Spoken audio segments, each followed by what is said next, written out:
Hello everybody, welcome back to Rob's Gaming Table. I'm Rob. I'm Mel. And we're here to hopefully kill it in the finale of our Sinister Motives campaign for Marvel Champions the Living Card Game. We finally made it. We're going to be playing against Venom Goblin. Yep, you heard that correct. Venom Goblin. I had to check again to make sure I wasn't crazy, but yeah. Green Goblin's got some, Venom symbiote or whatever, symbiote, and yeah, we're gonna have some Green Goblin, but going crazy. So yeah, we're here to play that today. Hello, everybody. Hello, welcome. Hello, Hello. Matt. Hi, Matt. So yeah, made it this far with Ghost Spider and Miles Morales, Spider-Man, and yeah, hopefully our decks are the same as last time. The only thing I changed, I took out a helicarrier, since the setup now that we've earned through reputation points, we'll both get to start with a helicarrier and play. Kind of crazy, but it's also sad that we were one try from getting whatever that last bonus was. yeah, we're one reputation away from unlocking every single thing in the list, but that's okay. It's okay. I know.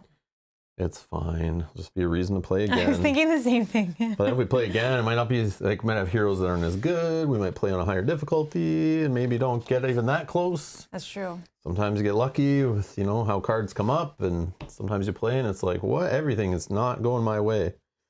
But yeah, I think we did okay. Let's hopefully tonight this goes okay. If we have to, we will play this scenario twice tonight. Yeah. Yep. That's okay. One lousy reputation. Yep. It's okay. We'll wait for the comments that say, I got my 25. Like the meter goes higher than 25. So like we got 24. At 25 is the last unlock. But then they purposely put in like 20 more checks because they wanted, so you could go past it. You don't earn anything new. Nothing changes. But it's just for like your own bragging rights, scorekeeping, to show that, this time I went even further than 25. Yep. But yeah, again, every good thing you get comes with like a negative. So it's like, does it really matter? Like if you had 0 reputation by the end, like you just never had any bad stuff put in the decks and you didn't get a few bumps. Oh well. I mean, it is nice to start with a helicarrier and play. I'm not gonna lie. That's huge. Like I didn't even have one in my deck, so I was happy about that. Yeah, so we missed out on each player may search their collection for a symbiote suit upgrade. So there's a bunch of upgrades for that stuff. Put it into play under your control. So there's a whole separate set of upgrades. We just had the like the shield tech upgrades. But then I guess there's even more in there we didn't even get to see. That's cool. But then the punishment for that is deal 1 face down and counter card to each player right off the start. So kind of glad that didn't happen, I guess. Yes. But yeah.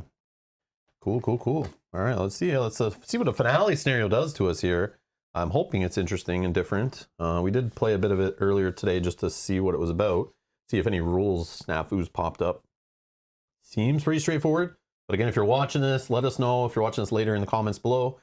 Timestamp it if we goof up something, get a rule wrong. It could help somebody else watching this down the road and learn from our mistakes.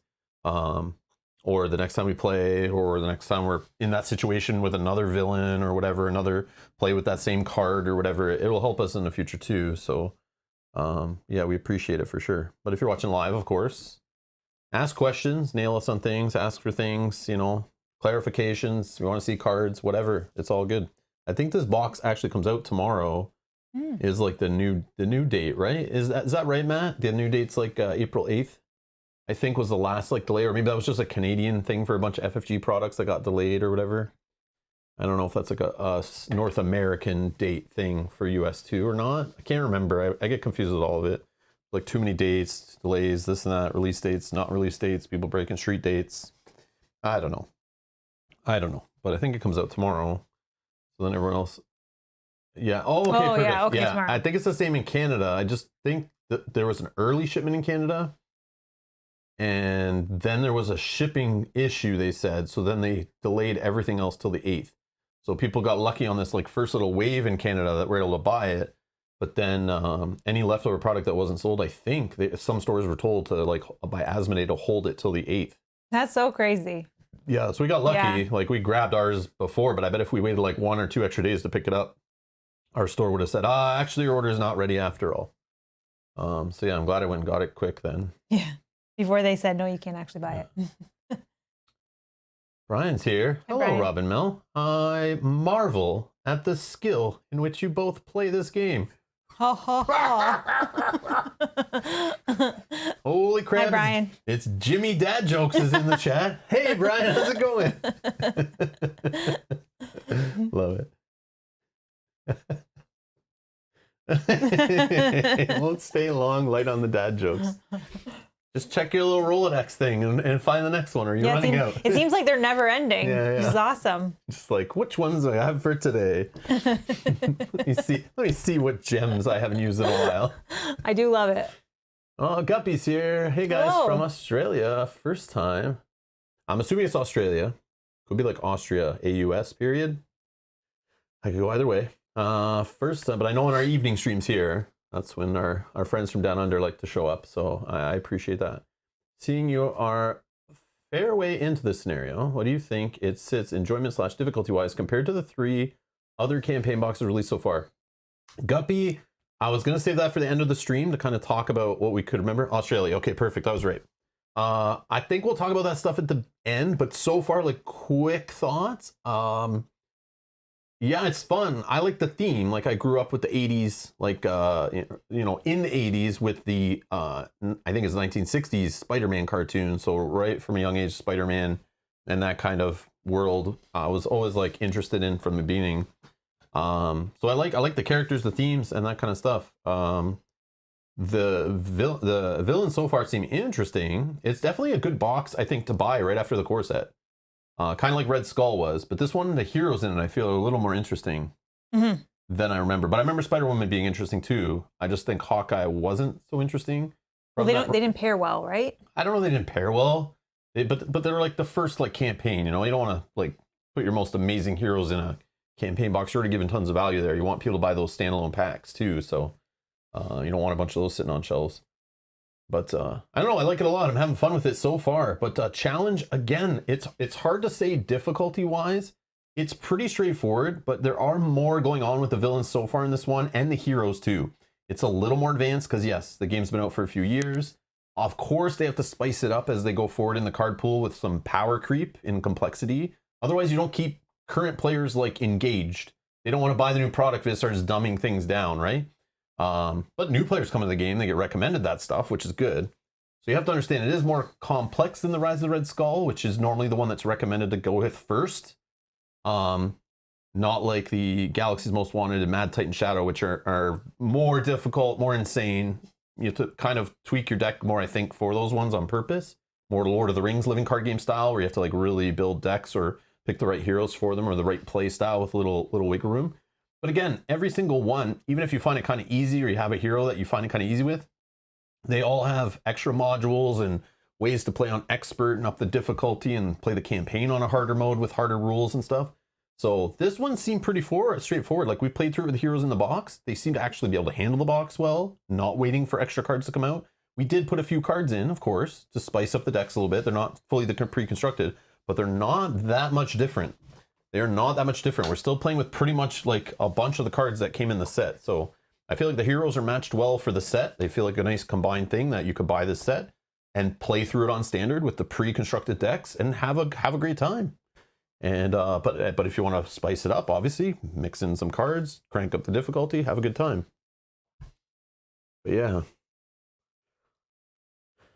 Hawkeye is cool, but it's like, come on, man, no one's buying that box to get Hawkeye.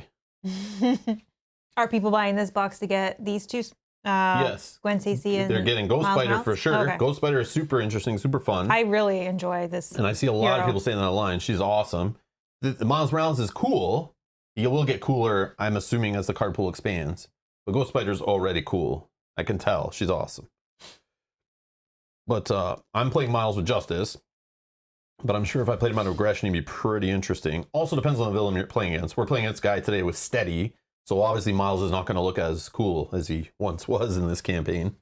But yeah, you keep Hawkeye's name out of your mouth. Listen, I had fun playing with Hawkeye. I know I played him on stream and I had fun with him. I'm just saying, come on, like, he's the one in the MCU, right? That everyone was like kind of jokes about, makes fun of. But he got his own show, right? So that's kind of cool. Still haven't watched it yet, but I do like Hawkeye. I do like Hawkeye. He's my like elf ranger in the Marvel world, right? And Batman's like my favorite superhero, and he doesn't have powers and stuff, right? That's my thing. So Hawkeye's kind of like that, right? He doesn't have powers? No, he's just like I don't think so. I don't think he does. I'm sure Matt will correct us. He's just like got the technology, and he's good good with okay. archery and stuff. Like Batman's, smart with the detective stuff, good with technology and that kind of stuff, Mm-hmm. But obviously Batman could pound the crap out of Hawkeye any day of the week, Matt. So, just saying. But everyone knows craps on Hawkeye. It's like a thing. It's like a thing online. Everyone just makes fun of him. They even joke about it in the movies, I think. They even joke about it in the movies how he's like, kind of like not like he's comparable to like, to like Hulk and Iron Man and stuff. I feel like I remember them making kind of hints and jokes about it. I just can't remember what it was. Batman is a thug. Oh, man. Yeah, if only we could get FFG to get Batman in this game. Oh, boy.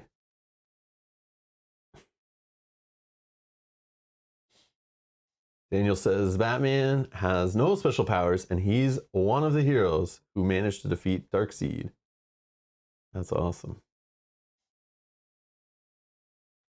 That guy's totally original. Nothing like Green Arrow. Are they similar? Is that why? Yeah, Green Arrow's like, there's this whole series. I think I talked about this before on stream, but like, I'll show you a video. I know there's videos on YouTube. I watch like documentaries about and listen to. There's actually a podcast about Marvel versus DC I listened to about how, and I watched a video on it. There's like documentaries out there, fan made stuff and stuff that like will actually show the dates when Marvel and DC as they were coming up, through the whatever, all the way back to like 30s, 40s, however long it was, like as many decades ago. But throughout that time, you can see where they like started competing, and then one would like release a comic with a certain superhero, and people start to like it. So then they would come up with their own version, just like change the colors, change the words. It might even be the 100% the same backstory, and then they just change the name, or the hero looks very similar, but then they is a different name, slightly different backstory. But they like just kept ripping off each other the whole way through, and like, funny. Yeah, it's so funny. There's like almost every single hero in DC or Marvel, they've stolen one off the other, but like they both were bad at doing it. They both would steal off each other over and over again. So like, yeah, there's always somebody that they like came up with an answer to, like, like Superman comes popular, they come up with the answer of like, I don't know, I'm assuming it's Captain America, let's do this guy, and then like they would try to one up it with some guy that's more like Captain America, and then like, and just keep going like this. Interesting. Yeah, it's hilarious. It's crazy how they just would do that. They were just like always competing. But I'll show you it one time, and you'll see. You'll be just like blown away how similar like these guys come up with a blind superhero. These guys come up with a blind superhero. It's like, what? And they're like, the dates are like literally like you see the comic release date, and then the date they come out with their comics is like, it's like next. It's like pretty much like as soon as they could, like, let's go. We need to get one out there. They're gonna catch it. They get ahead of us. Like. That's funny. And then Disney bought Marvel, and yeah, they don't do that stuff anymore. No, I'm just joking. But yeah. All right. I think we can play some now. Deadpool and Deathstroke. Is that which ones? I always forget. Like, there's so many that I just like forget which ones are exactly a rip off of each other. But it's funny. You can look it up. There's like whole like timelines of them all, what they ripped off of each other. They're both so guilty though, so you can't blame one or the other. They both were doing it. Like, very common. That's funny. Okay. Boom.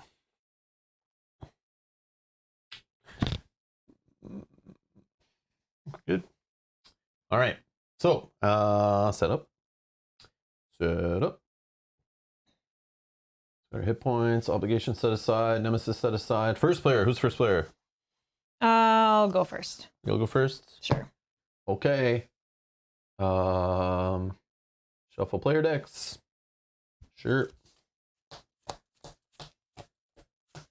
Now, I took out the one that we're supposed to. There's one that we start and play with. I know from the setup of the campaign. I'm just going to keep it out. You got yours out? Yeah. We'll already have this in play. This stuff I think would be done after, but we'll just do it now. I know there's an order to all this. We got our tokens and status cards. I think we got our villains selected.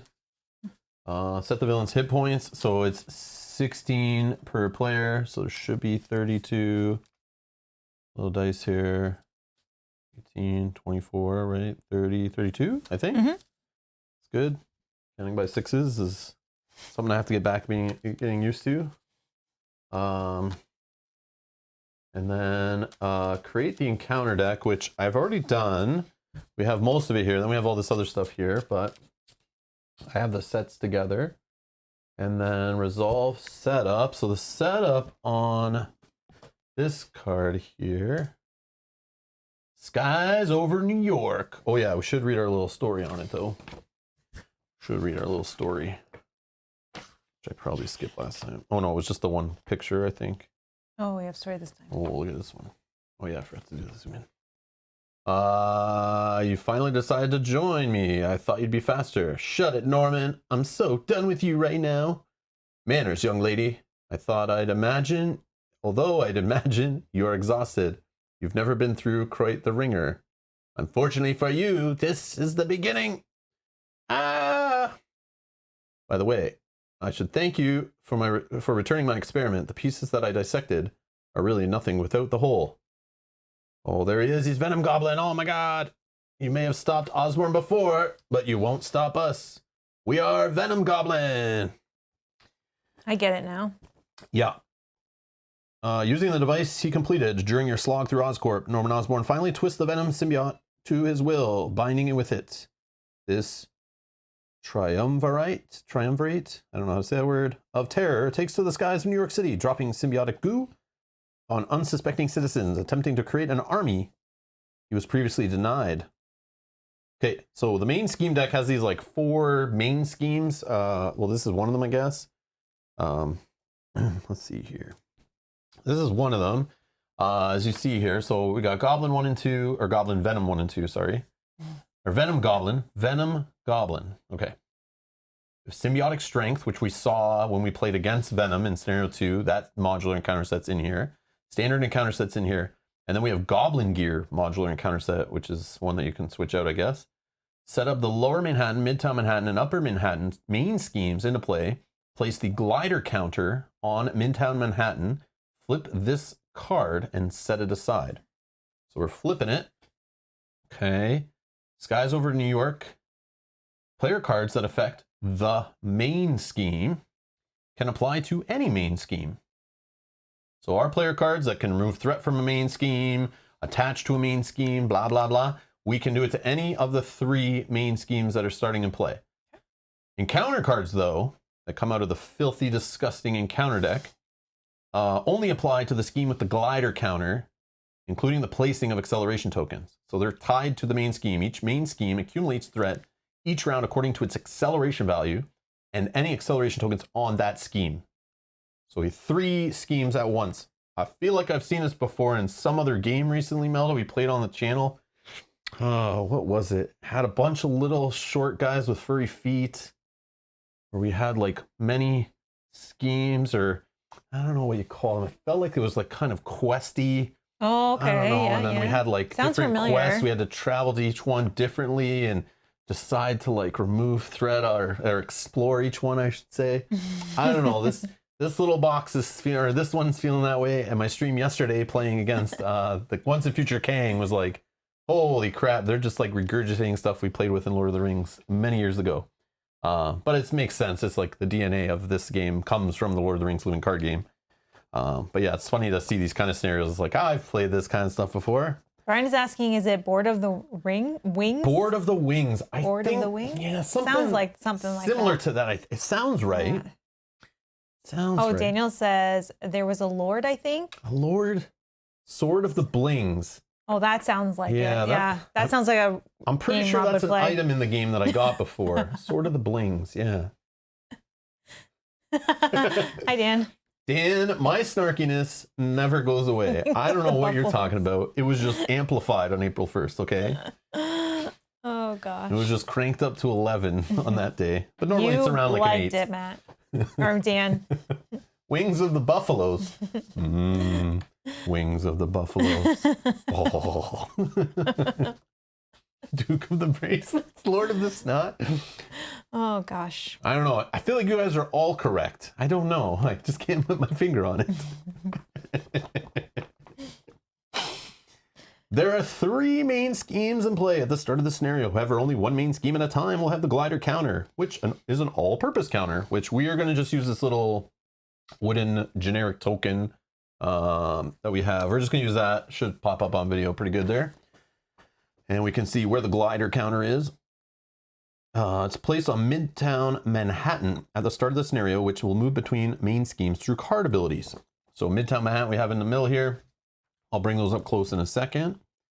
When threat would be placed on the main scheme by an enemy activation, card ability, or acceleration icon, place it on the scheme with the glider counter. Additionally, when an acceleration token would be placed on the main scheme, place it on the scheme with the glider counter. Any encounter card that refers to the main scheme without a qualifier refers to the main scheme with the glider counter. Encounter cards that refer to the main scheme that best meet a certain condition, such as the main scheme with the least threat, refer to the scheme regardless of which main scheme the glider counter is on. During step 1 of the villain phase, place threat on the main scheme according to its own acceleration value without reference to the acceleration values of other main schemes. Likewise, each acceleration token places additional threat only on the main scheme it is on. So if we have an acceleration token on this one, it's only boosting the scheme when it goes up on this one, which they all go up in the beginning, but this will just only affect that one. It won't make it go up for all of them. But if one is printed on another card that's in play, like this one, it only affects the one with the glider counter. Okay. Okay. That's how I understand it. Okay. So the setup here, we did all that setup. These all have their threat on them. So we can look quickly at, I guess let's look at Venom Goblin. So Venom Goblin, 2 scheme, 2 attack, has a little star beside him because we have to look down to his force response here, infests the city. After Venom Goblin activates against you, move the glider counter to the main scheme with the least threat.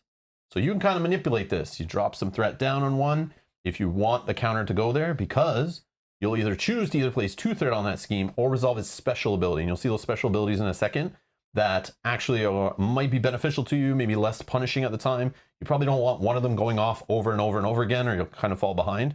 But maybe placing threat on it's good. If we have a way to clean off the threat, that might be the most straightforward, but you'll see. You will see. All right, so Lower Manhattan. If you're not sure, there's the picture of Lower Manhattan, okay? So you guys know where exactly this is, okay? And then it's a global hub of commerce. Many citizens in Lower Manhattan stay focused on the bottom line, distracted from Venom Goblins' attempt to usurp the city. So the special on this one, so they all go up, I think, by 1 per player. But the special on it, oh, this one's 22 is our max. And they're different. Yeah, this one's a 12, this one's a 10. All right, so special, place 1 threat on each scheme. If a symbiote environment is in play, place 1 additional threat on this scheme. Okay. Okay, so symbiote environment. Okay, a symbiote environment. Here's your teaser. Hold on. I don't want to spoil it. I haven't even seen all the back of these. But obviously when I was sorting the cards, it's like kind of obvious. I won't show you the ability, but these are symbiote environment, symbiote, I can't, whatever. You guys know what I mean. They are on the back. So this environment that's in play is not a symbiote environment. On the back of these, they are. So if these complete, they flip and things get worse, I'm sure. Because all of these have that little subtext. You know, this one's special is take 2 indirect damage at Midtown. But again, if a symbiote environment's in play, you take 1 additional indirect damage. Oh, so they get worse. They get worse. So once one flips, the other ones get worse. So we're going to be in trouble. This one's discard a card from your hand. Again, if one of those environments is flipped, discard the top 4 cards of your deck. Okay. That's what we're rolling with here. Okay, so put public outcry environment into play. Already have it. We got our notoriety counters on there for them, 2 per player. Shuffle smear campaign into the deck. Search the Sinister Assault modular set for each minion with the same name as villains' names recorded in the last one standing section of the campaign log. Shuffle those minions into the encounter deck. We So had none. We had none. We did very good, but I did want to show them because it's kind of neat. I was like, what does that mean? So I looked for the cards. But for example, in the Sinister Six scenario, if you didn't beat Vulture, he was in play, right? The ones that were left in play. Yes. You would have to shuffle him in the deck here, and he could show up. Yeah. So like, you know, you could have Scorpion as a little minion. So like all Sinister Six have like a minion card in this set, which I think is really cool. So every time you play through it, this is another cool campaign thing for your campaign to feel a little different every time you play through than someone else's campaign. I just like that kind of stuff. This kind of stuff is awesome. And thankfully, we don't need to shuffle any of those in. Yeah, I'm glad I'm not seeing them right now, but it is cool. Next time you play, it's like, oh, we couldn't get Dr. Octopus out of play. Oh, he's in the deck on the next scenario. I love that kind of stuff. Or Venom stayed with us and stuff like that. I think that stuff's fun. Because if you played these standalone, that stuff wouldn't happen. Like you would just be, we'd already be playing. We wouldn't even be doing any of this stuff. So I do like playing these scenarios in the campaign mode because it just spices it up. So follow up all setup instructions on the left side of the reputation track. Okay. So I'm going to go to our reputation track again. We were talking about it at the start of the stream, but we got to 24 checked off on our printed sheet. So we did not unlock this final ability here to get some more cool upgrade cards to start with play. But that means we don't put a face down and counter card with each player. But we did get everything on this side and this side all the way down to here. So we got to do all the ones that are in pink with setup in them. So just like we do every time. So during setup, we can each do an additional mulligan. We know this. Each player flips their campaign shield tech to its enhanced side. We already did that. Each player searches the deck and discard pile for one copy of the card recorded in the planning ahead area section of the campaign log. Adds that card to their hand. So we got those already. Setup, each player may search their collection for a Helicarrier support. Card core set 92. Put it in their player under their control, which we've done. Setup, no, we don't do that one. All right, setup, shuffle each card recorded in the Osborne Tech section of the campaign log into the counter deck. So here's our 3 Osborne Tech cards we've built up over time. Again, these could be different. There's a whole set of these. So these are the ones we got kind of stuck with, and they all suck, of course. But we can put those in there and shuffle those in a sec. And we need to place 2 threat on the main scheme, 1 per player. So remember, that's considered the main scheme, so it's starting at 6 out of 24. And then in player order, each player must search the encounter deck and discard pile for a minion, put that minion into play, engage with themselves, then shuffle the deck. For each player who did not put a minion into play this way, deal that player 1 face down encounter card. So we already kind of looked to kind of speed things up. So I definitely want these guys, because normally I might pick somebody more interesting, but this guy's only 2 health. Yes, they're guard and patrol. They block us from doing what we need to do, but they're only 2 health. So hopefully we can kill them quick, and that will help us get counters off of public outcry. So we can hopefully get this acceleration token out of play quickly. Yeah. Yeah, as quick as possible. So that's my theory on that. So we just grab the enraged symbiotes or whatever. And then next, setup. The first player must search the encounter deck and discard pile for a scenario-specific side scheme, then reveal it. So again, we were discussing this last time, and it's like, is it ones that are Venom Goblin, which is what I assumed, but I don't know if that's right. But it could, or is it anything in this deck? Because this deck is for the scenario. No, it might only include like the ones that are on here. Like maybe it's these, right? Like not the modular set. Like it might not include Goblin Gear, but it probably includes like, we know there's none in standard, I don't think.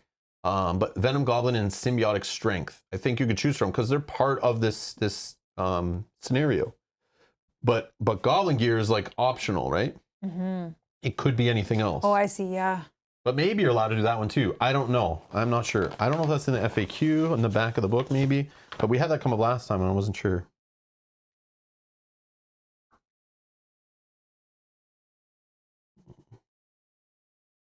Yeah, because I think last time someone said I could have taken a different one if I wanted. Yeah, it might be the ones that are listed here in like the menu of like what you're putting in the encounter deck, because it is scenario specific. But then again, like Symbiotic Strength could be in any scenario. So is that really scenario specific? Just to play it straight, we just take one that so comes I'm from the scenario. Take this one, I believe.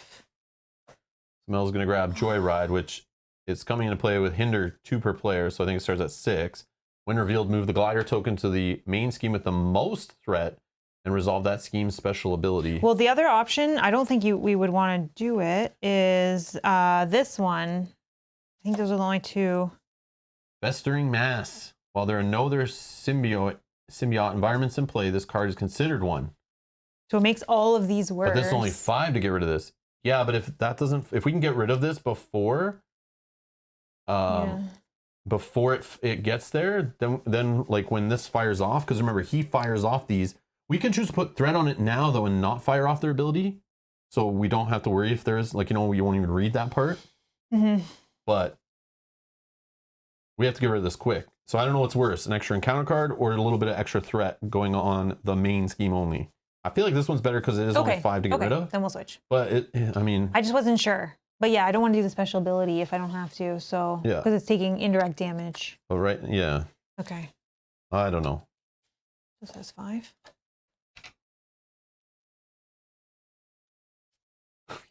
Brian S says, must leave for dinner. Keep that Venom Goblin away from our city. Brandon, hello. Hello. We'll do our best. What's Brandon saying? So FYI, the rule to flip the scheme appears nowhere in the rules or in the cards, so players just need to know what's implied. Yeah, Brant, I wouldn't have known that until I was like trying to figure out which order they went in when I was trying to like sort and sleeve the set. And then I was like, what's wrong with the back of these ones? Like, why are they just A, B, C, and D? And then I'm trying to find out which one has the actual contents on it. So I found that was on A, but I was like looking for like 1A, 2A, 3A.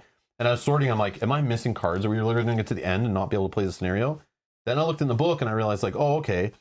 And yeah, there's nothing to tell you to flip it. You're right. And so I just assume, and that's funny, I just assumed that as soon as it was done, it flips. Because there's something on the back of it. Which normally wouldn't happen. No, normally it does. Normally when you complete, oh no, because usually you just win, yeah. Yeah, or you would either flip to the next one or you win, but because they're all in play. Yeah, good call. Yeah. And then it's just funny that you did it instinctively anyway. Yeah.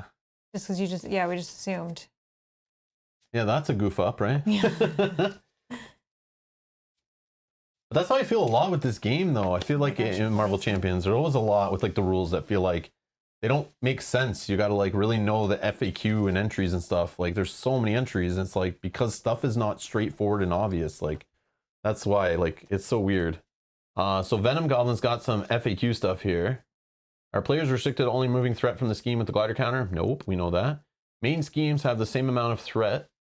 Multiple main schemes have the same amount of threat. Which scheme is considered to have the least or most? Anytime the first player selects. How do the patrol keywords and crisis icon interact with the 3 main schemes? The patrol keyword prevents the engaged player from thwarting the main scheme, while the crisis icon prevents the player from removing threat from the main scheme. In both cases, per the glider counter rules, encounter effects that refer to the main scheme only refer to the scheme with the glider counter. Remember that. So we can move threat off other things when a crisis icon's out.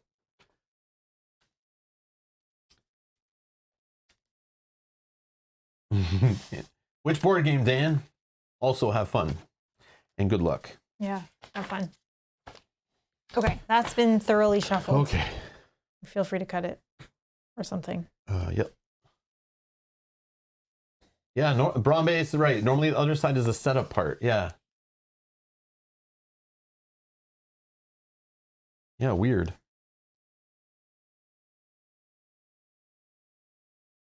Bard song. Oh, that's too bad. I'm just kidding. Somebody was asking me to play it in the comments of one of the videos, but I was like, oh, it's a Steamforged Games game. I can't get that and play that.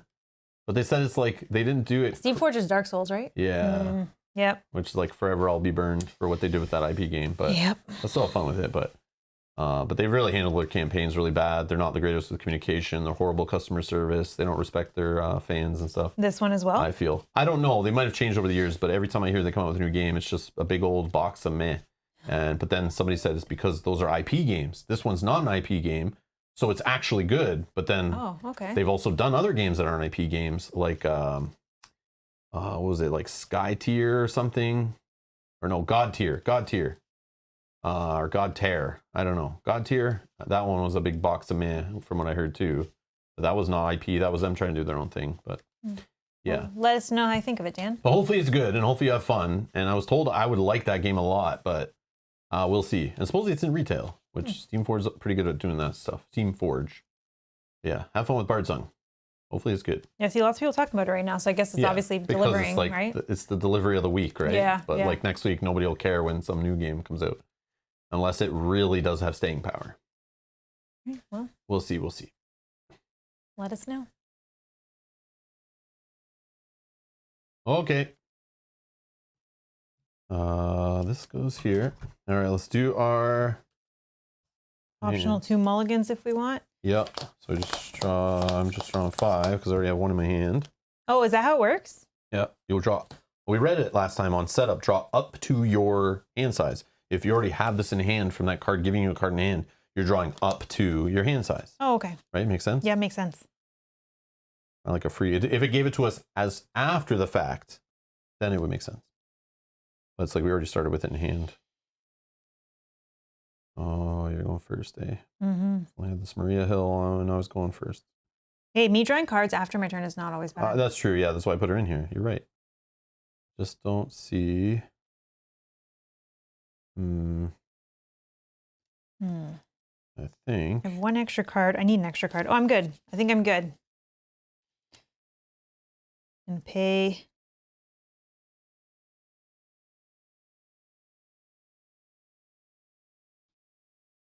Do I have an extra card? That? Piece for that. All the carrier for that. I don't have enough cards. 2, 3. I can mulligan again. I'm one shy, but that's fine, I guess. Scheme. Need to get rid of this one fast. I don't have any. Shield. Yep. Well, she's shield too. Okay, one more. Okay, whatever. I'm good. Good? Yep. All right. Hey, Mike. Hello, Mike. Let's start by using Ticket to the Multiverse. That sucks, Matt. That sucks. Oh, wow. Barrett got Bard Sung box last week. It was just the extras, no base game. Whoopsie. No, you're joking, right? Steaming pile of Steamforge games. Oh, no. Still screwing up, I see. Excellent. Oh, no. That sucks. That sucks for Barrett.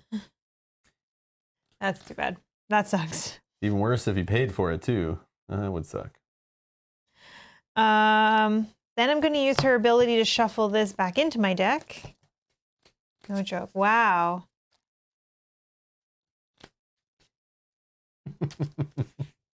That's crazy. Can you imagine? Like, you're so excited you get the notification. Yeah. And some publishers, I'd be like, okay, that's fine. I'll reach out. I know they'll make it right and like quick. But I don't know if they've changed their ways, but good luck to him. I think there's still people out there waiting for like pledges of Dark Souls from like 2014 or whatever, or 2016. I don't even know when. But there's like horror stories out there. That company just like forgetting people and letting them just like not get their stuff and not care and just go on any of their like older crowdfunding campaigns. There's still people in the comments on Kickstarter like raging about their stuff. I'm sure that's still a thing. I haven't checked in a while, but yeah, it went on for a long time. Of course he paid for it. Why of course, Matt? You know those guys get sent stuff, right? Like, yeah. Doesn't you might not have paid for it. You don't. It might have been promotional, right? I'm going to spend 1 to add 3 darts. Like if a company sent me that game saying, play this on your channel, as is normal in the industry, it happens, and they didn't send the game in there, it'd just be kind of funny. You'd be like, you guys are idiots. But, oh, okay. But yeah. If you paid for it, and then you're excited to like promote, you're doing promotion for them, and it's not there. But yeah, that sucks. That does suck. Yeah, that sucks. Yeah. I'm going to flip. Matt, do you know who's handling fulfillment for that game? Just out of curiosity. I'm curious. Oh, okay. I just thought he was like part of that. I didn't know. They always have it like on their titles. I don't know. Oh, Locator says, I don't think they forgot it. It comes in 2 boxes. Oh, so he might have maybe they're another box shipping it- coming. Yeah, maybe they're shipping it separate. That's weird too, though. That's weird too. Oh, interesting. Oh, QML. Okay, okay. Interesting. Yeah, just curious. That's weird. That's a weird one. Okay. I am going to then attack this enemy in front of me for 2, which will take him out. Pew! Yes. I'm not exactly sure the order of operations here, Okay, but it's a response after a yeah, minion is defeated. this, and then I have... Is that a response? Yeah. Yeah, you choose and which then order. that is a response. Okay. I will use a dart. Can do a damage on your guy here for 1. And we'll do a damage on this guy for 1. And then I will spend 2 to play a ghost kick, which will deal 6 damage. She will then ready. I will then draw a card. Yeah. Oh, man. Oh, I can do this. Yay. Look at Okay. that. Okay. And then I will attack 1 more time, but I'm going to attack here this time. 1, 2.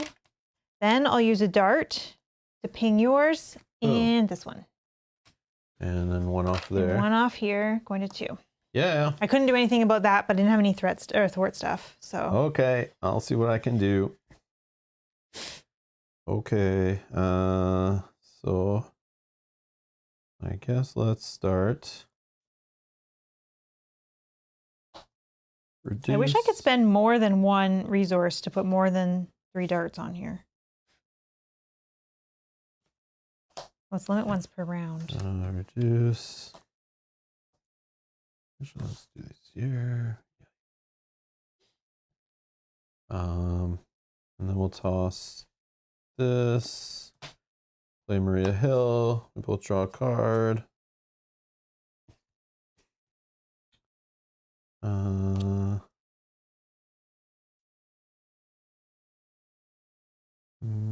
Let's put these 2. Play Yankee Lee. Exhaust. Draw. Okay. All right. Then I'll exhaust. Oh, I see what I did. All right. Oh, I think we're okay. Yep. I'll play this one to exhaust up to 3 shield cards you control. Choose a scheme, remove 2 threat for each card exhausted that way. I'll exhaust this one. I mean, this doesn't matter. Oh yeah, but then she doesn't have to do her whole consequential damage. So there's a benefit to that. Okay, so remove 4 off there. I will then flippity flip, and then I'll just thwart the last way. So this goes, and that reduces 1 public publicity notoriety counter. Notoriety counter is what we're looking for. I'll hold the power on all of us, and we'll ready it up. And oh, Kirsten, thank you so much for subscribing. Welcome. Okay, draw 4. Keep that. 1, 2, Although having Venom Goblin attack me is probably silly, but too many cards I want to pay for. Okay. Okay. Well, we'll see what happens here. So 2 threat being added to this one. 2 more on this one. And then here's Okay. All right. okay. He's attacking you. Me. For 2 plus boost, I will defend. Place 1 threat on each main scheme without the glider token. Okay. So Just that 2. missed. So first I'll do this one. After hero defends against an attack and takes no damage, exhaust hard to ignore, remove 1 threat from the main scheme. I will then spend energy to pay for a phantom flip. After Ghost Spider uses basic power, remove 5 threat from a scheme. Remember, you control where it goes. So this one's to place 1 threat on all schemes, which means side ones also, if there are any. This one's take 2 indirect damage, and this one's discard a card from your hand when it fires off. Remember, he's gonna now do that in a second, but you keep going and do your stuff because he'll switch it. So I wanted to go here, but I don't want to take. That's still fine then. If you want to go there, then let it go there. But yeah, up to you. But it just feels inefficient. I know. Then do whatever. But that's the trick. That's maybe the fun. Let's do this one first. Okay. Let's place 1 threat on each scheme. Okay. It's not going to do that. So you're worried about inefficiency of wasting 2, but then you're going to take that one away, which is going to fire off and put 1 on every single one. So you're actually like not being. You're actually putting. You're adding 1 threat. You know, like you're not adding 1, but I know what you're saying. Yeah. So that doesn't make sense. That one doesn't affect us. Like this one, we take 2 indirect damage. This one, we have to discard cards. If we have the cards and we don't take the damage, we can maybe beat it before we threat out. Yeah, but losing cards means we're losing, like, building up our board, having answers in your hand. Like, we won't get ahead if we keep losing cards. Like, yeah, remember, so do we just... damage is just a resource. Like, you defend more, so you might get hit more than me, but, like, I don't mind taking 2 indirect damage. Okay. It can go on allies, so then I'll take it off here, putting this just a 2. I'll take 5 from here. It was 5, right? Yeah. And then she gets to ready. Okay. That was me. Sorry, go ahead. Back of me. Yeah. I will, I think, just defend with Maria, I guess. Just hitting for 2. Oh, and then I have to take 2 indirect damage. Sorry, because after he attacked me. Unless you want to defend, do you have some tricks? No. Oh, okay. Oh, and then I played an event. I get to draw a card. Hold on. Yeah. Yeah, what? I can probably defend for... I defend for you. I can play this. Well, I'll be right. No, sorry. No, sorry, what? You're not defending? I'm sorry. This is tough. Yeah, okay. I have to exhaust the defense, so I can't even use this. Then, No, I'm not defending. Okay. Sorry. Maria. Sorry. 2. You are stunned. If you're already stunned, take 2 damage. Okay. So she's gone. All right. Counter cards. Spreading Panic, sorry, Surge. This is going to Surge. When revealed, resolve the special ability on the scheme with the glider counter. Oh, sorry, and you would take in 2 indirect damage. What? When it attacks you, right? Oh, yes. It moves to the lowest, or I could put 2 threat on it. Yes, I'll just put 2 threat. Okay, and then I have to resolve the special ability. Which is take 2 indirect damage. Okay, 1, 2, and then that's gone. And then I got Berserker. While Symbiote Environment is in play, he gains Quick Strike. Oh, sorry. So he doesn't have Quick Strike because there's no Symbiote Environments. Sorry. Attached to the villain. Ugh. So he's getting +1 boost. We can spend 1 of each resource to discard the card.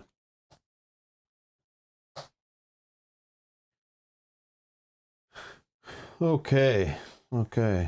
First. All right, awesome. I think.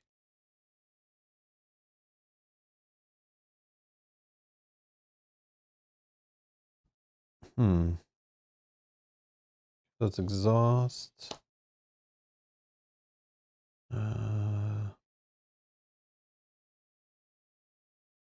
Actually, let's just draw. And I will toss if necessary. Or I'll toss something. Yeah, I'll just toss this one. Doesn't matter. Okay. I think we just go with Dum Dum. So we'll just discard all this. Pay for Dum Dum. Actually, no. I don't need to discard all of that. Because I have... Oh, no, I did. Helicarrier? Yeah. Helicarrier. Yeah. I don't need to pitch all of it. I can hold this. I can play this. Oh, but I'm stunned. So I'll just do my attack to get rid of a stun.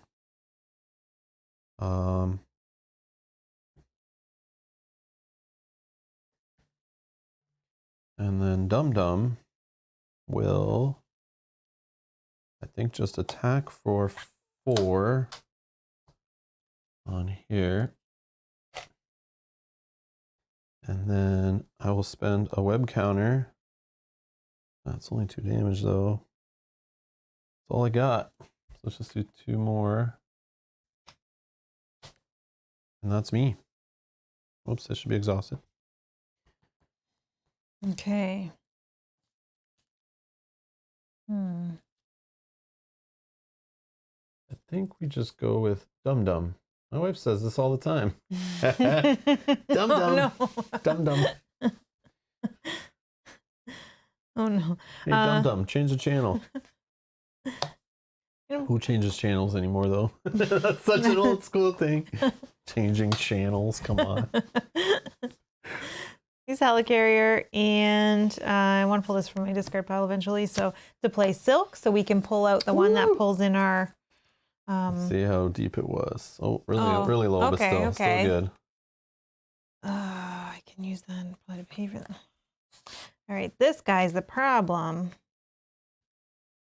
Cannot get him. Can I? 2, 3, 4. Nope, I cannot. I cannot. So in that case, do I wait? I guess I start the party of attacking him for 2. I won't be able to ready myself, so that's fine. I'll use a dart to hit here and here.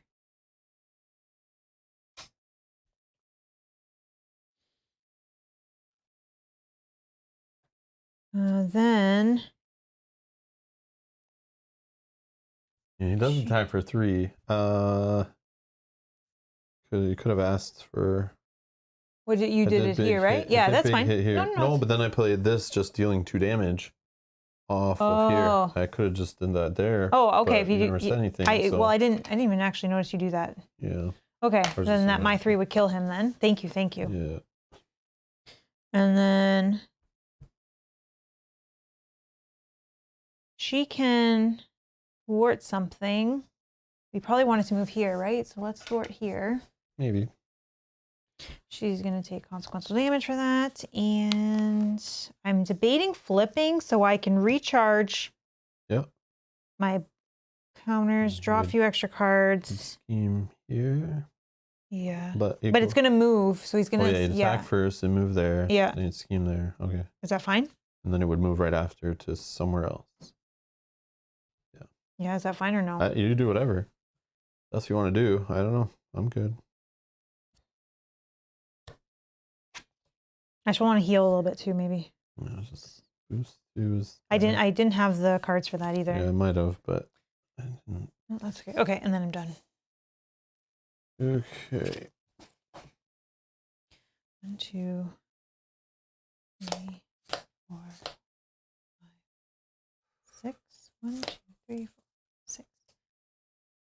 Yeah. Okay.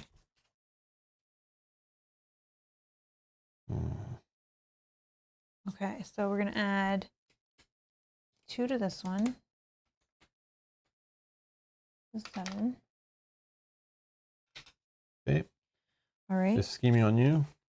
Sorry, you're first. Oh, he's attacking me.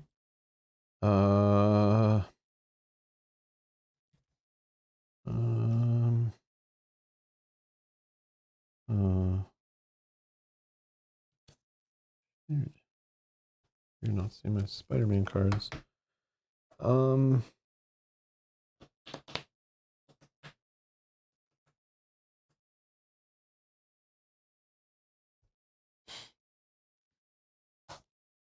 just defend.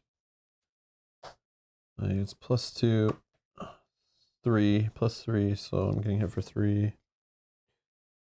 Oh, I'm sorry. This should go away if we didn't do this anyways. That shouldn't. Oh, yeah. Yeah, because when we killed that. We forgot that the first time, I think. Yeah, we forgot. Oh, we did. Yes. So that would have 1 more. Was it on this one for sure? Yeah, I don't think we've moved it yet. Yeah. Put extra on there. So that one will have 1 more. Sorry, and then it would have been gone in the victory when we killed that. Okay. And then he schemes against me. Well, he does his effect. Sorry. Yep. Sorry. And then it goes to the one with the lowest. And I could discard a card from hand. Or you can put 2 on it. Yeah. Still keeps it the lowest. Yeah, okay. All right. Okay. Nice Schemes on me for 2 plus 1 boost already. Oh my god. That's actually scheming for 6 right here. And then this will move to one of these two we choose. Well,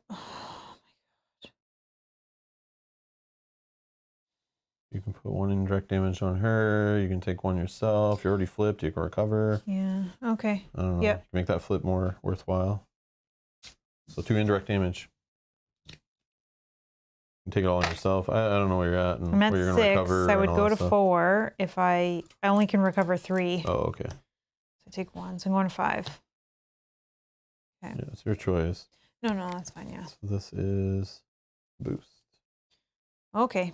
And then I have to counter card and counter card.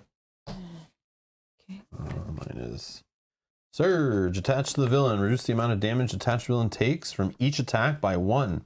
You can do a hero action though. Give the villain a tough status card and 1 face down boost card to discard this. Wow. Wow. So many 3 boosts. That's crazy. Yeah, we're gonna Surge. And I got a symbiotic monstrosity. Retaliate, steady, toughness, 6 health. While a symbiote environment is in play, this guy gets plus 3 hit points. Whoa, whoa. Uh-oh. Yep. I got a swinging assault. I am in alter ego. Change your form and the villain attacks you. What? Oh, that sucks. Well, I have defense stuff. I guess it's fine. So he's going to attack me. Let me see. All right. Well, let's defend for 3. And then when a boost card on an enemy attacking you would be turned up, discard it.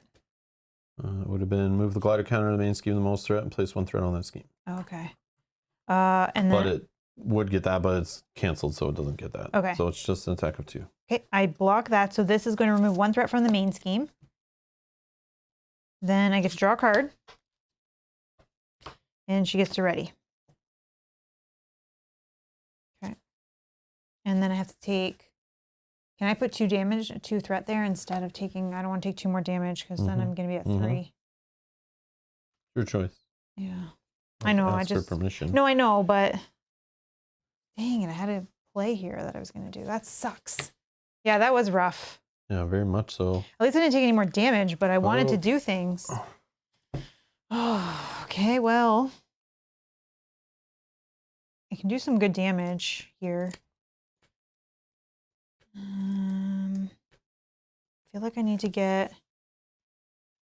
Helicarrier will pay for George Stacy, and we will just put this underneath.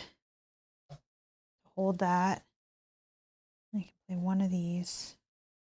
One of the darts. Yeah, no. Dang it. I'm going to try again, but... All right, I'm going to attack for 2. I could ping the tough for you if you want. Do you have... Oh, ping the tough. Yes. Ping the tough. I got to play here. Then I will spend... You need resources to do your play bigger. Just let me know. I don't think I can spend them for event cards, can I? What? Like, you can't do it for me to play an event card in the middle of this, can you? No, I don't think... What? Oh, no. I would have to do it ahead of time. No, that's okay. I'm just trying to decide. I think I want to hold that. Spend 2.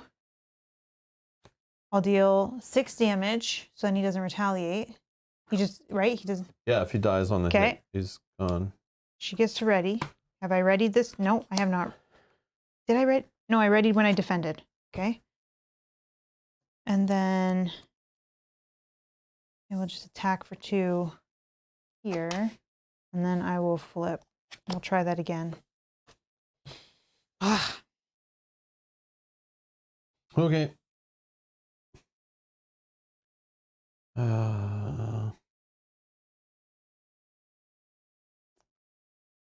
Feel like... Did he have 6 HP per player? Oh, did he? The guy I just killed? What? I don't know. That's what Spencer's at.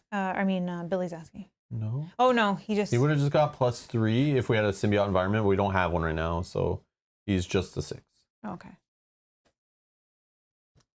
Oh, don't ever scare me like that, Billy. Come on. What are you trying to do to us, man? Just trying to win here, all right? Trying to stop trying to hold me back, man. All right. Do we? Oh, I know. Give the villain a tough status card and one face down boost card. Sure. So I can do that after I ping. I'm in hero form, so I can do that.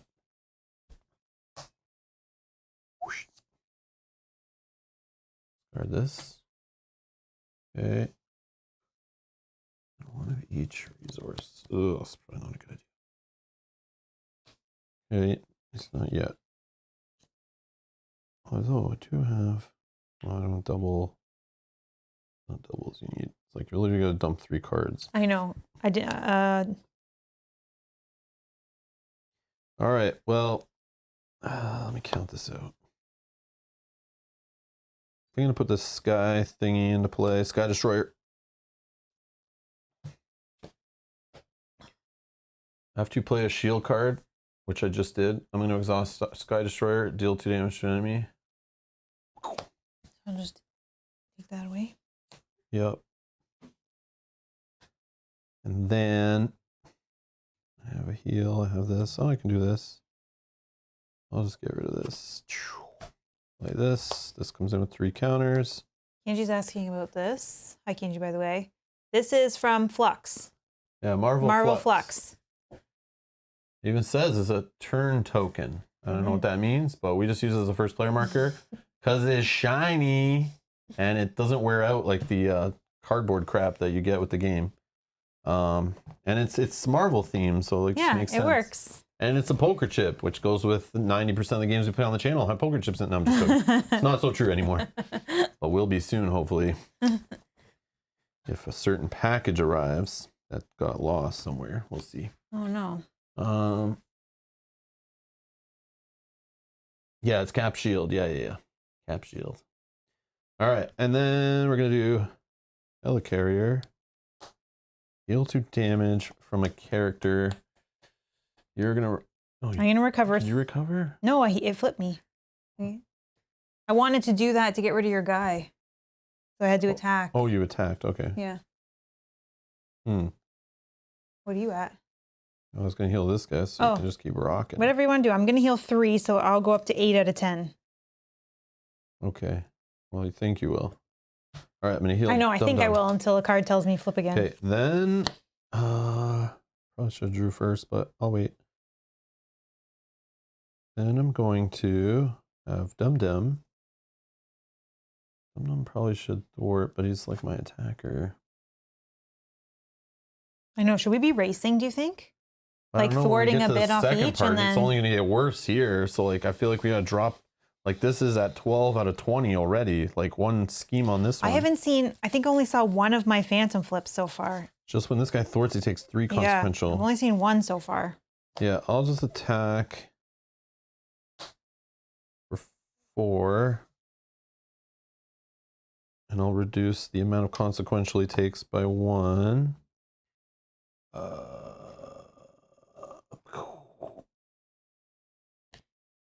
I am holding another 6 attack, so. Okay. Yeah, I don't know if we want to get him close and then like not rush, but like clean up, then flip. I don't know. Like get rid of this. This is going to add up over time. Unless we race, this isn't as impactful, but every time he activates, this is like adding and adding and adding. And he already has 2 boosts, so that's going to add like 2 to that one. Yeah, so he's had it, but like I feel like I still need to set up a little bit for the second half. Oh. Daniel, thank you so much for becoming a Patreon. Thank you. Thank you. Welcome. Thank you, my friend. Thank you so much. Thank you. I take back all the bad things I said about you, Daniel. Oh. I take them all back. No, I'm just joking. Thank you so much, Daniel. Join us over on Discord if you use Discord. Yes. Okay. They're gonna flip him, but then again, the scheme. I know, I'm already flipped. I don't know what to tell you. But so if he schemes, it's here. That goes up to 24 and is safe. And then that moves. To the lowest. Okay, that one's kind of low still. Sure. I'm gonna flip. I'm gonna put a Spider-Man card back into my deck. Nick says that was an expensive squirrel. Squirrel! Don't worry, there will be plenty to say bad things about. Uh-oh. Uh-oh. Oh, no. Daniel, thank you so much. No. All right. Okay.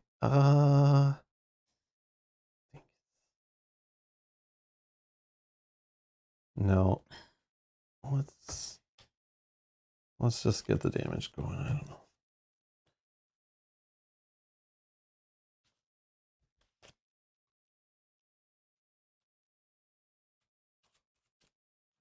All right.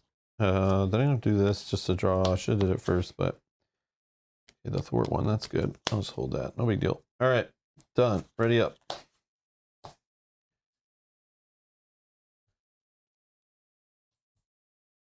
One. All right, finally get my stuff going here, kind of. I did get a phantom shield. A phantom flip. Phantom shield. I'm just making up things now. Okay, so we're gonna put 2 on here, 2 on here, 2 on here. This is crazy. I think we're in real trouble. Yeah, I agree. Oh my I didn't see all my big thwarting stuff though, so I have 1. hopefully I get some of that going. I guess I could have done a little bit, but I have only events. Chose to build up instead. Next, he is going to scheme 2 cards. So it's 2. Holy. Oh my god. So that's 6, 7, 6. Sorry, 2 plus 4 is 6, 7, 8, 9. And then this one, right? I added that. Oh yeah, that one. Okay, 9 on here. Does that blow through it? Probably, right? 6, 6, and then 1 more. 18, 19. 19 out of 24. Okay, it doesn't blow through it yet, but right. Okay. Then it's gonna move to the lowest. Yeah, which is here. And place 1. I could just put 2 threat on that one, so it doesn't put threat on each of them. Okay, so it's at 11 out of 22. Okay, What then do you? Yep. Oh my god. Yeah, I wish I was playing Black Widow. Oh, so many 3s. Yeah, so many 3 boosts. Finale. This is how they're making it hard. So he's 3 plus 4. That's 7. So I had 1. We need 6 more. Oh, sorry.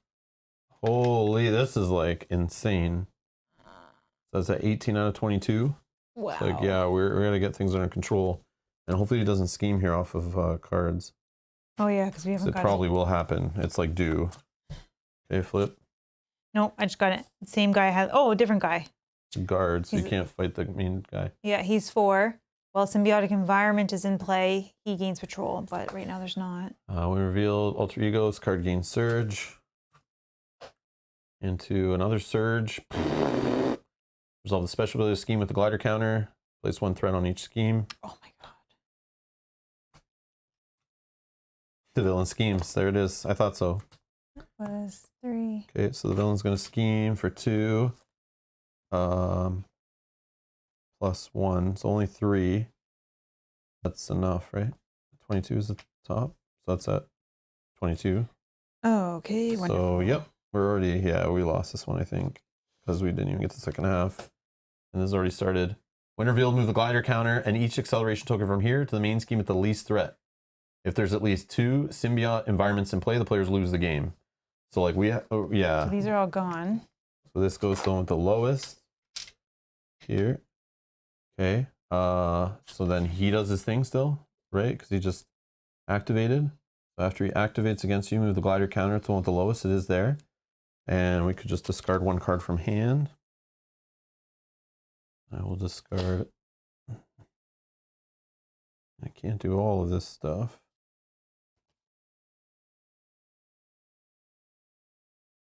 I can't do any of this stuff.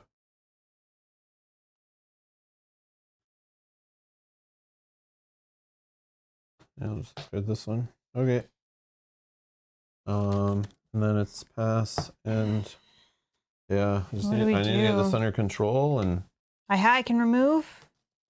Problem is I have the cards to do this, but if I do, then I can't pay for my big events. But like we just might need to take a breather and so maybe you just defend against some attacks and slow them down by some time. Yeah, I can do that.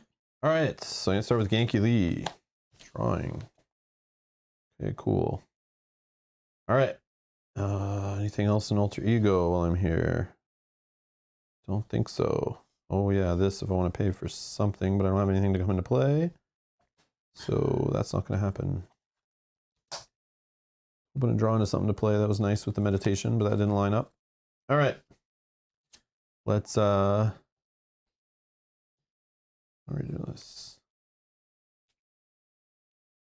I have deal damage. Okay. We'll just use Genius to pay for swinging in. Remove 4 threat from a scheme.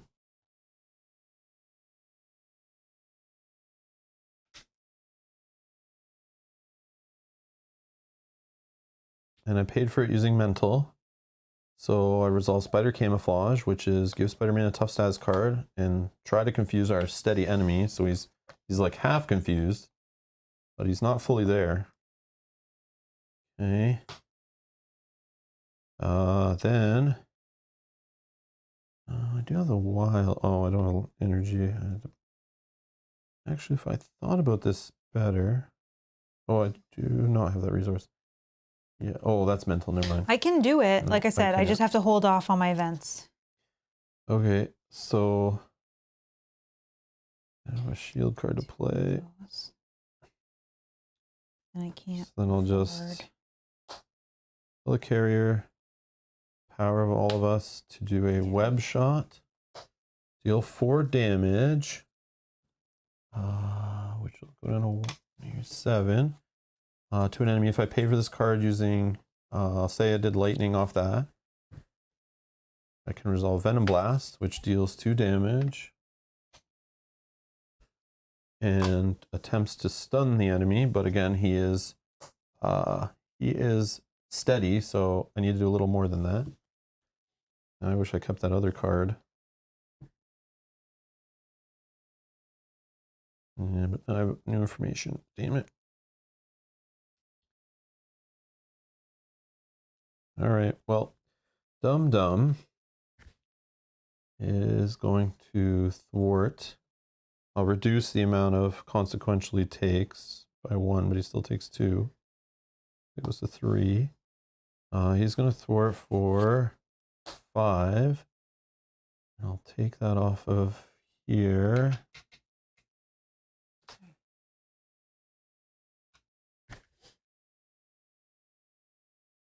What was that? I don't know about you. Oh, let me check then, because you just messed me up. So make sure.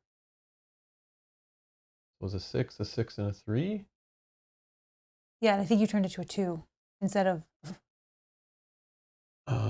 Like you removed 5, so you took that away, but then just turned it the wrong way. Sorry, yes. Yeah, I want to increase that by 1. Yeah. Okay.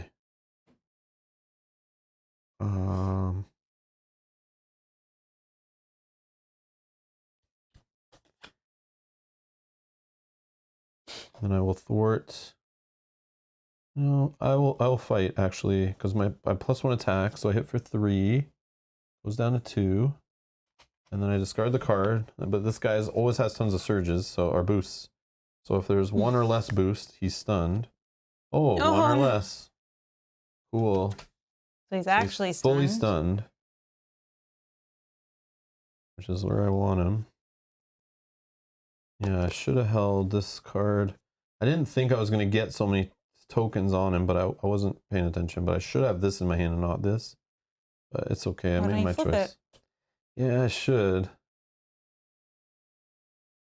Because like if I didn't toss that for the card and I got 2 of these that I couldn't even afford no matter what. Yeah. Because meditation doesn't work in hero form. So like I should have kept this card, not 2 of the attacks. Because now lining this up, if I spend this, then it's gone, whatever. But I ended up not. But I still should have held this because the way I'm finally drawing into my cards that put tokens on them. And this is where this is used. This is why I put them back in. So if I pay for this with this, and I'm in hero form, right? So attack, deal 2 damage to an enemy. Oh no, I shouldn't do this yet because I don't know how this resolves. Like if he has just 2 left, do I do the 2 first and then the period happens and he flips? Or does the whole card keep firing and it's like, Oh, I see. Does it lose it? Like all the damage goes through before we actually... Yeah, I think I'll hold it. Either way, I'll hold it, but... I can't attack this turn, though, so if that matters. Oh, okay. But then he'll lose the tokens. I see. It's fine. I made my choice. It's fine. Okay. Oh, yeah, your turn. So I'm going to... Sure you can't attack this turn? No, because I have to heal myself. Unless I don't heal and I just play on the on the rough side. Hey, Scott. Let's do Look one, at all those dice. two. Yeah. Man, you missed. There's like 25 red dice on. I think that is when he came in. Yeah, because I think it was before. Yeah. All damage is in one block. Okay, so let's see. Oh, okay. But I also have this guy I got to deal with. Oh, yeah, because this is additional. Sorry, this isn't like Black Widow. This is like, it does too, but it adds it all to this one. Yeah, I know this card already. I'm sorry. If you're still holding it, keep your meditation because you haven't played it yet. Oh, that's right. Whoa. Can you play? You can play it on my turn, right? If I do? Yes. Okay, so I'm still in hero form. Okay, I'm just making sure I'm doing this with the right cards. Let's spend 3, one of each resource to get rid of it's an action. Yeah.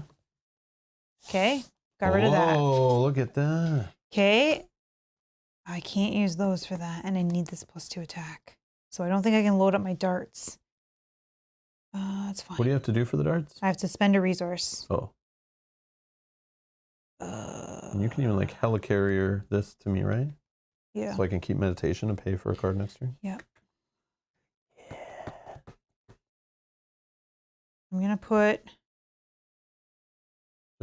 put this underneath. I'm going to use her ability to ready him once per round. Put this underneath. Whoa. So we can hold those. Flip. I'm not healing. Yeek. Okay. Actually, let me keep the thwart one just in case. You can play them out of hand. It is your hand. Oh, right? yeah, that is my hand. Unless your obligation comes in and steals them, then you lose all those events. Is it in the discard pile? I don't know. Right? Because it comes in and pulls them away, sets them aside, and it all goes away. Yeah, I know. It's coming. Because why I'm nervous is I get to draw, because I'm going to play an event, so I get to draw a card. Yeah. If it's a double, I can play one of those events. Mm. If not, I guess I just take my chances so I can draw up. Because I can't play them anyways. So let's attack for 2. I have to do it here.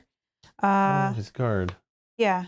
Just an overkill or something? I can ready him. I can kill him and then, I see. So then when your hero makes a basic attack, it's +2 for that attack. So attack of 4. This guy also has patrol too. Yeah. I get to draw a card.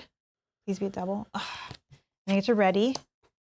I should have actually made the decision after I drew, but that's fine because I would have rathered that there.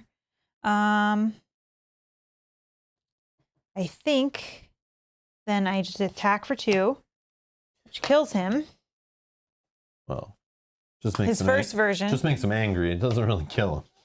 So now he hits for 3, 2 scheme, steady. Oh, he starts with toughness. Oh, that does suck. I can't play my thing now because he'll just play. Because I didn't do a dart, I should have just done a dart. Oh, whoops. Oh, well. When revealed, look at this. Deal 2 face down encounter cards to each player. Oh, and now look, claim the throne. Force response. After Venom Goblin activates against you, move the glider token in the main scheme with the least threat, and you resolve its special no matter what. So you don't even have the option to put threat on it. Okay, so we have to just rush him, I think. Yep. Well, we'll lose if he schemes, though. Because this one's already really way too high, but I'll try. 4. I have one packed in my pocket here. 1, 2, 3, 4, 5, 6. 1 second, sorry. Is there anything else I could do? Yes, I can do. No, I don't think. Tough. Jesus. This guy, man. Oh, man. Is that tough? Dang, I should have put a dart. I should have, yeah. But I couldn't because these 2 are like my best events. A response? Yeah. I can't afford them. Oh, I can. Does you have a card in hand and a helicarrier? Yes, I do. So let's just play this one to start, which is... After the spider uses a basic power, move 5 threat from a scheme. Yeah. Because the other one, he's tough. I'm assuming that's where you want to that's from. fine. Just got to keep them both low. Okay, and then that's me done. Yeah, there was a play there. That's good. All right, done. So adding 2 here. I just need to look because I have a defense one here. 2 here. Okay. Oh, this is so bad. And then ready. 1, 2, 3. Oh yeah, ready 5. up.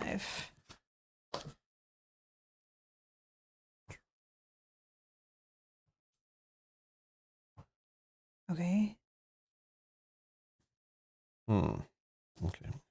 Well, you're first. Oh, let's add some threat here. I just did. Oh, you just did? Okay. Okay, so he is attacking me. Stunned. Oh yeah. Oh no, he loses the tokens. Oh yeah, that's. I know. We knew that was gonna happen. Yeah. So this goes away. Doesn't attack me. So you don't deal with anything there. So that's good. Then he's going to attack me. What do I have here? He's attacking for what now? 3. 3 plus boost. All right, I will defend for 3. Give the villain 2 additional boost cards for this activation. Oh my. Oh my god. Serenity now. 2. 3. So 5 boost icons. So he's hitting for 8? Yep. Okay, so block for 3. It's okay. I got some stuff in my backpack here. Oh my god. This I'm guy gonna is play insane. this Jimmy boost icons over here. This. So, oh, actually not that one. Yeah. I gotta put that Black This Widow one. deck together, and I need to play this guy again. I just need to beat the crap out of this guy with his own boost icons. When you would take any amount of damage, prevent 3 of that damage. If I paid for it using a lightning resource, deal 1 damage to the enemy. I did. So ping this away. So he 8 for 8. I block 6. I still take 2. 1, 2. I do get to ready. I get to draw a card. Okay. Okay. Counter cards. I'm getting in. Oh my god. I only have 3 health left. Joyride, Hinder 2. Side scheme with 6 on it. I could actually do this after as well. Sorry. Yeah, go ahead. Because I can do, I'll spend a strength to also, after I defended, to deal 6 damage. Oh. In case I do lose that in. Surge, why not? Yeah, we're gonna have acceleration token in a second. When revealed, give the villain 1 face down boost card. Villain schemes. Jeez. Okay. So he gets another boost card for this scheme. Oh, I think I also didn't do the discard 1 card. Because that's what his special is when he attacked me. Oh, yes. Yeah, I don't think I got that far. Sorry. So moves it to the lowest, which was that. Discard a card. Oh. You didn't have to worry. Because he was stunned. He was stunned. Yes. Yeah. So now he's scheming against me. Is 3 plus 2 is 5 on here, which puts it up to 17 out of 20. Okay. And then I have to discard 1 card from my hand. I guess we're getting rid of double life. Okay. And I have an enraged symbiote, guard and patrol. Can't attack the villain or thwart the main scheme. Side scheme. Holy.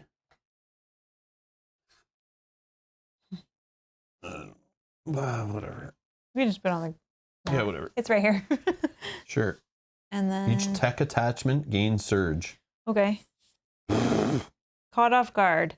When revealed, discard an upgrade or support you control. If no cards were discarded this way, gains surge. Okay, no problem. See you later. Luckily, I played that event. Surge. Attached to the villain. Attached villain gains retaliate 1. Hero takes 3 indirect damage. Can discard this card. I cannot do that or I will die. And that's fine. So search my deck for him. Attached to him. All right. Set him aside. Attach obligation to him. And then I have to exhaust Gwen Stacy in alter ego to remove that from the game. Okay. I don't think we're worrying about that at the moment. Okay. Your first player. What to do? Yeah, I don't know.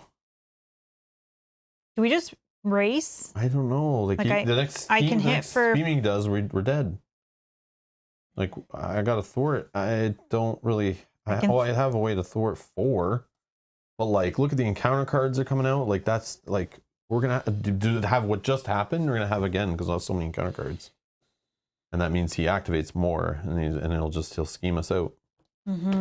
Yeah. So yes, we need to race, but like if you have a way of getting rid of stuff, we obviously need to keep. I can either get rid of 2 threats. He's 30 health left. I could do 4, 5, 6, 7, 8. I can do like 5. Oops, this should be ready. 5. Plus possibly another 6, 11. Oh no, I can't. I gotta get through this guy. Oh, that's here. So I could do like 11-ish.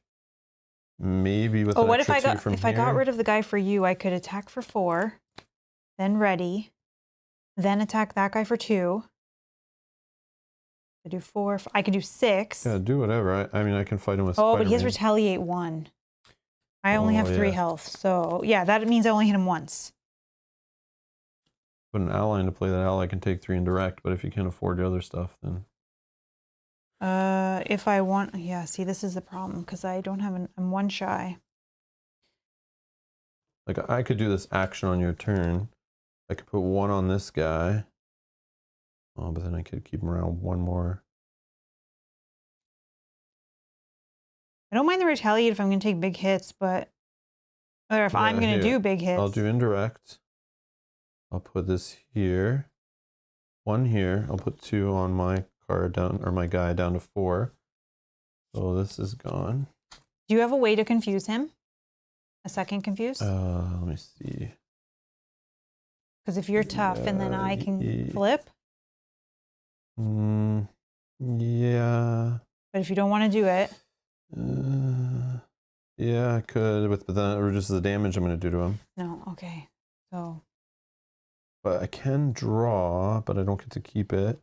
Well, I'll have to throw away something. See, like I have this Nick Fury play. Like if I flip, I can put Nick Fury into play, draw a bunch of cards, but then I'm an alter ego at that point, and then like I wouldn't be able to do any more attacks I draw into or any more tricky stuff. Who knows? What if I gave you a helicarrier for Nick Fury? Is that helpful? Then I just don't play Spider-Man? Use my own. Yeah, but your Spider-Man can defend and like do damage to the villain in the defense. But I can't afford him if I want to do like this attack. If I want to do multiple attacks, the only event I have, it's 0. But then I'm sitting here with I'm 1 shy. Can I help you put him in then? Are you still like how many Web Warrior cards you have? Like, he would be 2. Yes, he's not really that. But it's still damage. Like we need to get 30, so every little bit we can squeak out. You want to do that? I could use Nick Fury just to deal 4 to this guy instead of drawing cards. But then I need this, I think. Yeah. And he's a shield. He comes in, then this pops too. And then, like we're not getting all 30 of that damage this round. But are we gonna make it through this or no? Because if we're not gonna make it through this, then maybe. You can see it's all here right in front of you. 24, 20. Yeah, but I don't know what you can do thwart wise. I can ignore a completely attack and just go thwarting instead. I have all the same numbers for. So I'm wondering if I just worry about doing some attacks on him, you worry about some thwarting, maybe we can survive 1 more round. Maybe. But the problem is these 2 things, adding more encounter cards. So if I'm trying to thwart these out of play to to survive longer, it doesn't help with this, and we'll probably I don't think we worry about those. I think we just deal with. But those cause him to then like scheme, and then he pulls boosts and he adds more, and he gets more attachments on him that do more things. Like these basically say like activate him again. It seems to be what they all seem to do. Like every time I flip a boost, every like second one is he does something else. Like and then So I don't know. Okay, well I can't thwart, so because I'm only thwarting for 1. Yeah, just do what you're doing. So I'll attack. I will make it +2. I'll attack. So I'll attack 4 here. Then I played that event, so I get to ready her.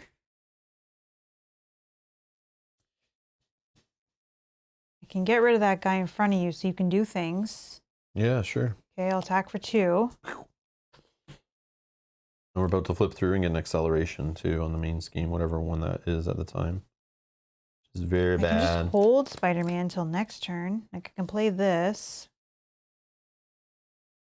I'm not going to defend and take no damage. I feel like we went too fast in the first part. I pull. Should slow down and just worry about this. We replay. Just want to see if my pull ally out of my discard pile is... No. So it's still there. So I can actually just use Spider-Man to play that. I'll give this to you. Go The ahead. next card's reduced by 1? Yeah. All right.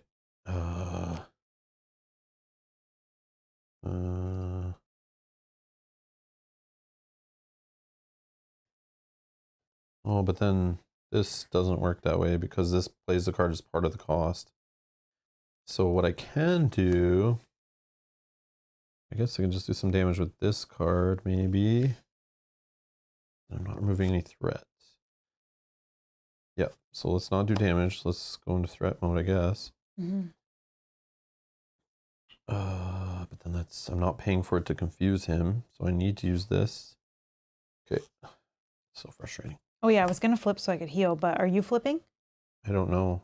I think so, yeah. Then I can't. Okay. But will be confused, so he won't scheme for you, but he'll scheme for me. Yeah, but we can't afford that. So I'll just stay and hope I draw a defense card of some sort. Oh yeah, you don't have your armor yet, right? No.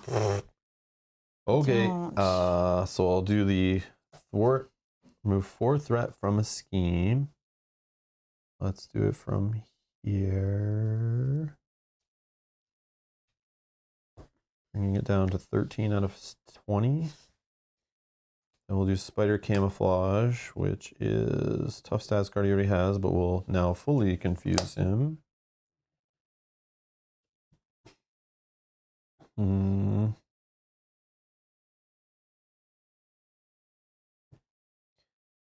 I'll flip. If I don't flip any attacks, I have tough. Then this meditation play, like sitting in my hand, is kind of dumb. I don't know, I'll risk it. Did you want to thwart or attack or anything before you? No. No? Okay. I need to exhaust to play meditation. Oh, okay. All right, Spider-Man card, going back in. Let's do,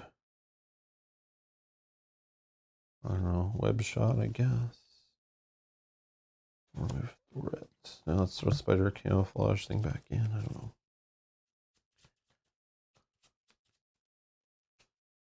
Okay. All right, exhaust, do meditation. Oh no, sorry, I gotta draw first. Genki Lee. Web shot. Deal 4 damage. Okay. Can't do that anymore. So we'll do meditation. Exhaust my thing. Reduce the next card I play by 3. So I'll play this guy. Throwing away this to pay for him. Force response after interest play. Choose to remove 2 threat from a scheme. Draw 3 cards. Or deal 4 damage. Now anything I draw, I'm probably not going to get to do anything in Alter Ego. I could draw stuff I could play to make his shield cards better, but I have all shield cards. I think I'll just do...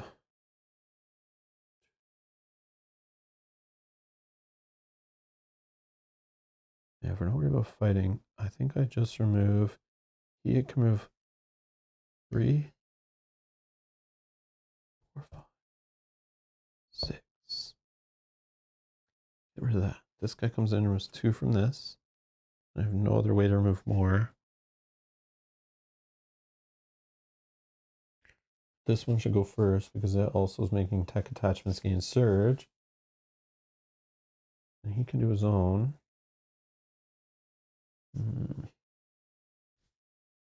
Or I do 6 damage here, 2 damage here, 2 damage here. So it's 10 damage to the boss. I think I need to buy us some more thwarting time. Okay, so he is just gonna like move. Oh, but then he could do 4 damage too. 4, 5, 6, 12, 14 actually to the boss. Then we're looking at like this. Just we're looking. But then, do I have enough buffer here? He's scheming on me. And he's confused. So he's right not. now he's not scheming, but encounter cards may say differently. I think we risk it though. I mean, yeah, we can try. We are gonna go. Did I get my these. second or my third? Ghost. All right. 1, Let's just go all damage and hope. YOLO. 2. So I'm going to deal 4 damage to an enemy. 3 I did. That's fine. When he comes into play, I'll response. I played a shield card. Exhaust this. 2 more damage to an enemy. And then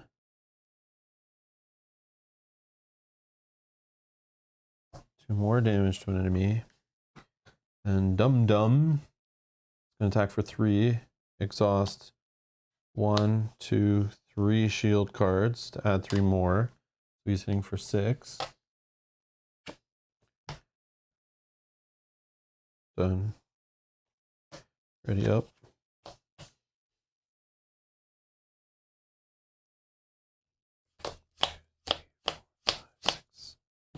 And we pull it out. 1, 2, 3, 4, 5. Oh, I got no defense events. Yep, this is bad. Oh. Okay, so we're gonna put 2 on here. It's going up to 16 out of 24. 2 on here. 15 out of 20. 15 out of 20. Nothing, nothing. He's looking at you to attack. Well, I'm going to defend for 3 because I only have 3 health. Please have no boost. Place 1 threat on each main scheme without the glider counter. This goes up to 17 out of 24. And that's the only main Okay, scheme. so then I have things now. Get him! After a hero defeats... Get him! Actually, let's do this first. Let's do this one first. Oh yeah, I could block for you actually. No. That's good. I was hoping that would happen. Too late, Matt. Sorry, I didn't see your comment. After you defend against an attack and take no damage, exhaust and draw a card. Yeah, I have to keep Nick there for... sorry. I was... No, listen, Matt. Listen. I wanted Nick Fury. I was already thinking about him blocking for me when I eventually flip, you know, one of the 3 encounter cards I'll get or whatever. Yeah. One of them will say flip over and the villain attacks you or something stupid. So at least I have Nick Fury to like help me out too, right? Well, I was hoping this would happen, but and I would be able to... If we have another attack happen, like he still can help out on the next one. But yeah. Okay, and then after your hero defense against attack and takes no damage, exhaust, hard to ignore, remove 1 threat from the main scheme. Yes, I'm doing things. Mm-hmm. Okay. Yeah, if it was like another hero besides Ghost Spider, I'd be a little more worried and be like, no, don't defend. But okay, well, just 3 defense, you have events sometimes and stuff. Yep. Okay. So for me, he's confused. Yep. All right. Counter card 1 to you. 1 to me. We need acceleration on the main scheme. I'm going to shuffle and then deal out 2 more encounter cards. 1 to you, then 1 to me. Okay.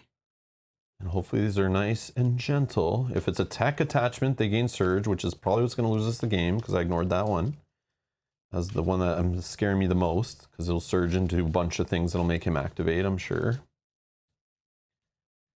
And nice shuffle.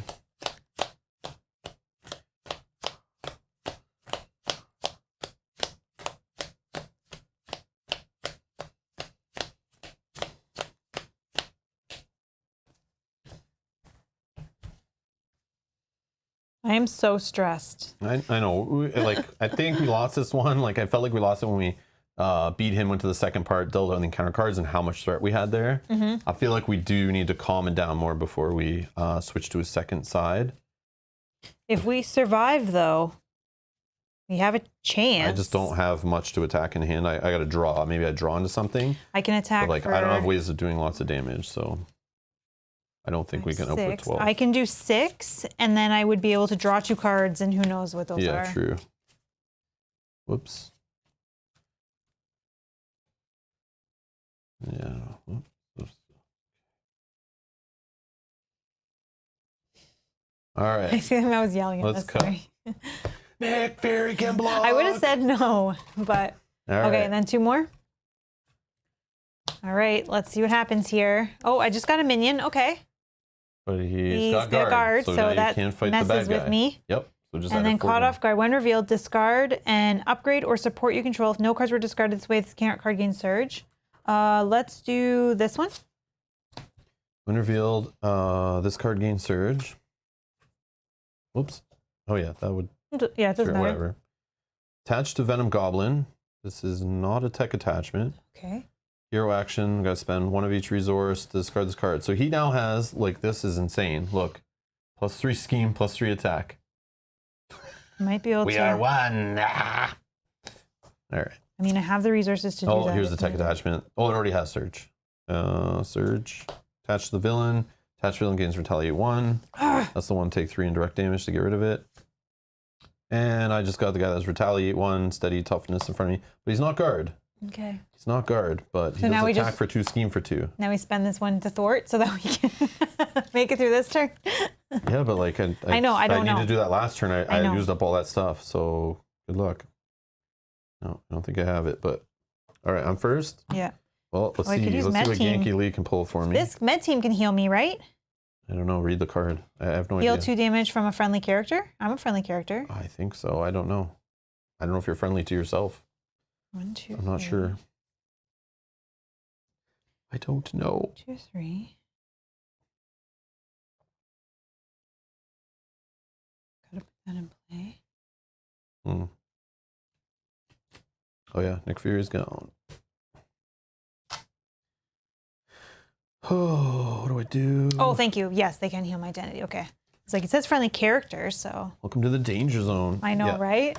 So I'm looking, I can do 2 damage if I flip and attack the villain, but then I get retaliated, which I can survive that. If you use a hero's basic power, discard this to use Venom Blast ability, which I think is my 2 and a stun, but it's not enough to stun completely. So that's 2 more.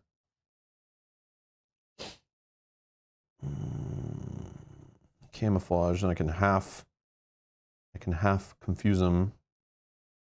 Useless.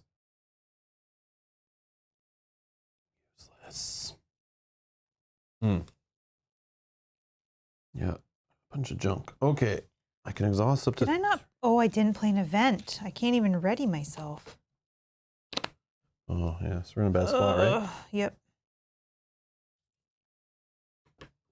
Yeah, these extra encounter cards, man, put us in a bad spot. Very bad spot. Yeah, I need to get rid of these because we couldn't do it. So yeah, that was bad. But I didn't know what I would draw into. Exhaust 3 shield cards you control. Choose a scheme, remove 2 threat from for each one exhausted this way.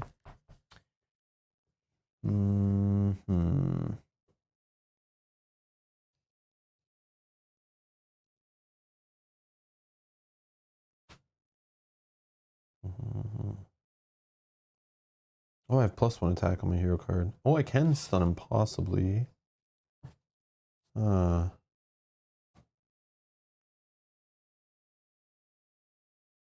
exhaust this.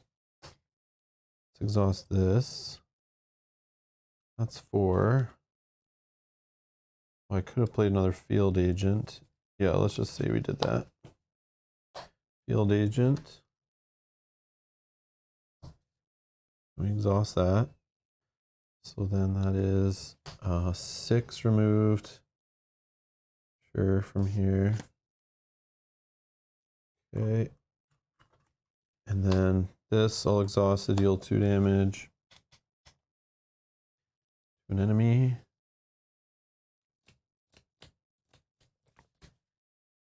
Yeah, we can't. I think I can remove that. Can I use a wild for that? Yes. Okay, then I can do say it. it's that one. They don't have any events anyways. I can write. Oh. It's not a response or an interrupt, so that event won't help me.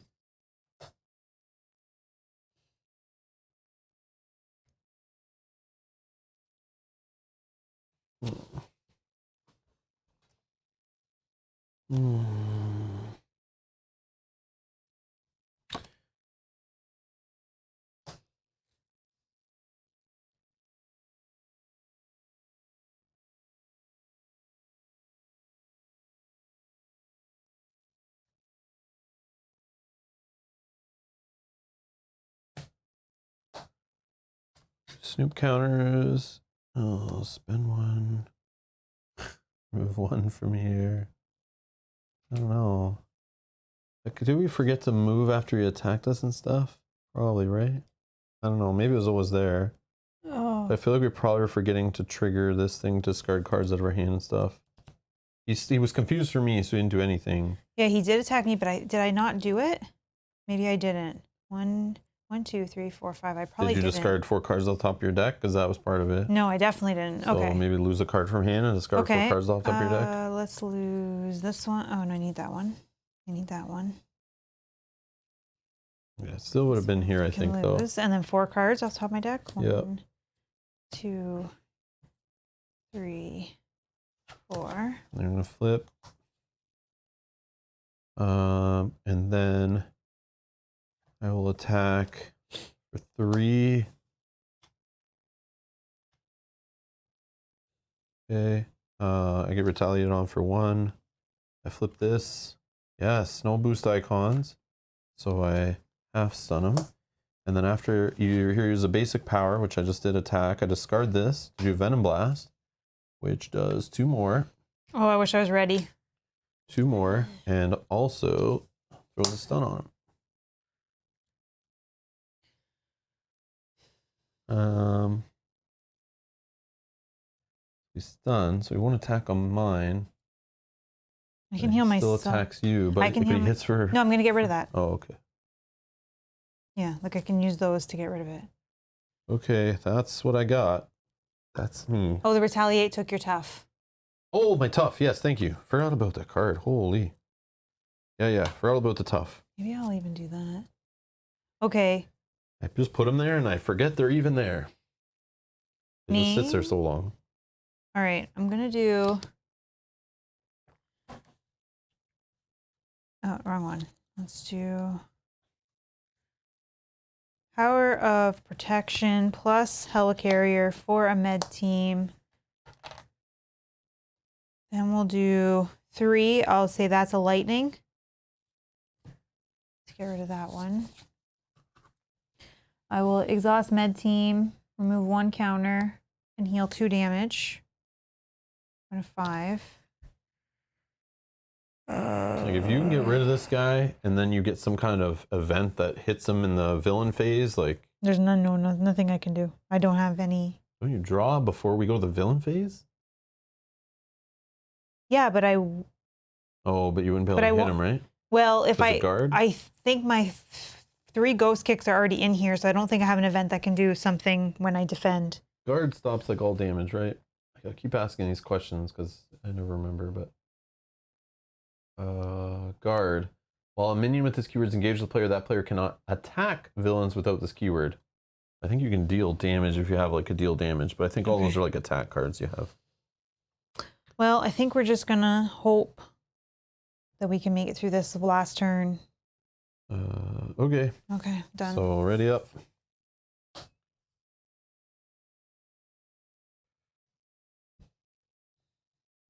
One, 2, 3. Oh, 5. So I get an encounter. I'm drawing out my deck. Okay. You can deal damage to your guard. Yeah, I thought so. Okay. It just stops attacks. But what I'm thinking is Mel's stuff where it's like, she has these events that like hit the enemy after doing basic power, like defending, but I don't think it's deal damage, right? It's always like, it's an attack. I do have, 1 second. I do think it's in. Oh, I do have. Oh, here we go. Maybe this can help. When an enemy would activate, cancel that, so I can kill that minion. Oh, nice. But then I don't have. I can give myself 2. Okay, I think I drawing. Yeah, I was just reshuffling. Sorry. But when you defend, you can draw from this and possibly find stuff. No. Yes, because now I'm shuffling through, so I can kill this guy when he attacks me. And I do have something that can give myself +2 defense. Oh, this lets you draw a card when you... If I don't take any damage, yeah. So I'm going to be drawing 2 cards, hopefully.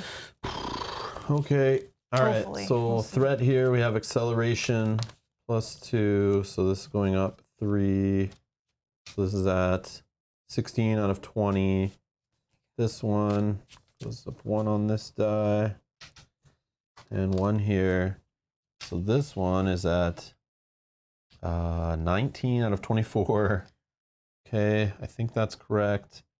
Then we go to this guy who wants to attack me, but he's stunned. He's steady, 2 are there, I'll clear that away.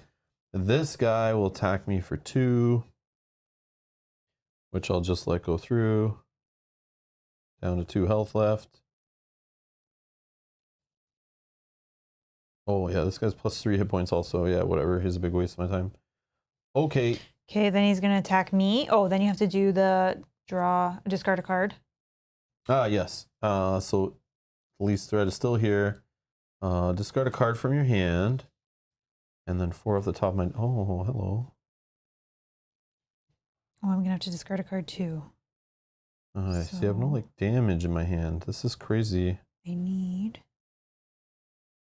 Cost 2. That costs 1. Don't know if I can do this.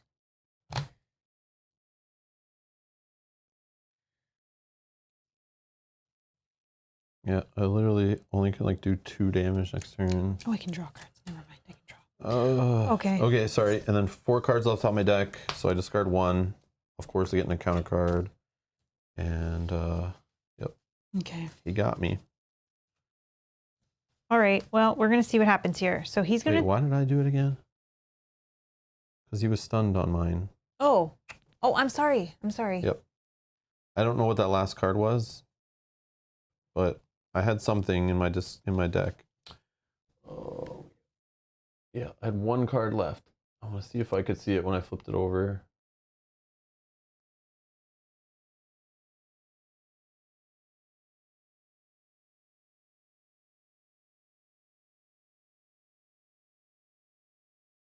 What is that? Quake. I had Quake in hand. Or in deck. Sorry. Yeah, it was Quake. So Quake's in there. Okay. Whatever. Alright. So I don't lose. It was the web. The gauntlet, I think, or whatever it's called for this guy. It's web stuff. Yeah, web shooter. I had one of those in hand. Alright. So I don't discard a card. This I don't deal myself. Holy. Alright. Yeah, so anyways, you're doing your activation? Yeah. Sorry, so I'm going to defend, but then I'm going to spend. I just got to math this out. If I spend 1, I get plus 2. We have Helicarrier.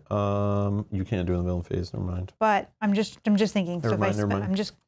Or me. I'm going to spend this. I'm going to play this, but 1 second before you flip anything. If I'll get to draw a card, this will give me a when you defend against an attack, so this is an interrupt. Yeah.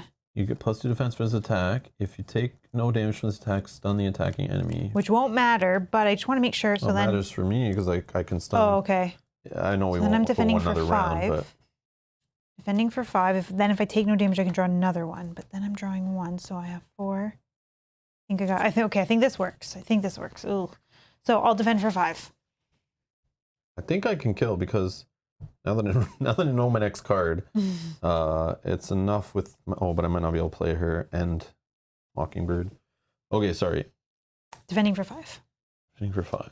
He's attacking for 3 plus 2, which is 5. Okay, so he's stunned from that. Played the event, so she readies. I draw a card from this one. I draw a card from this one because I took no damage. Okay, and then now I deal with this where I discard a card. Yeah, and 4 off the top of your deck. This one, and then 4 off the top. No. Okay. And then now this guy's going to attack me. And what is this one? I'm going to spend 2 for this one. Did you pay a mental? Because it's a requirement. Oh, sorry, then I'll pay that one. Sorry, I didn't even look at that.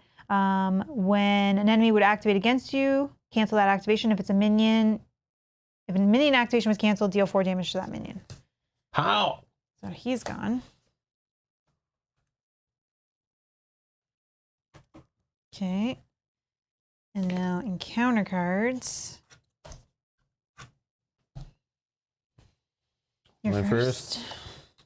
Attach to the villain 2 bomb counters. Force response. After the villain attacks you, remove 1 bomb counter here. Take 2 indirect damage.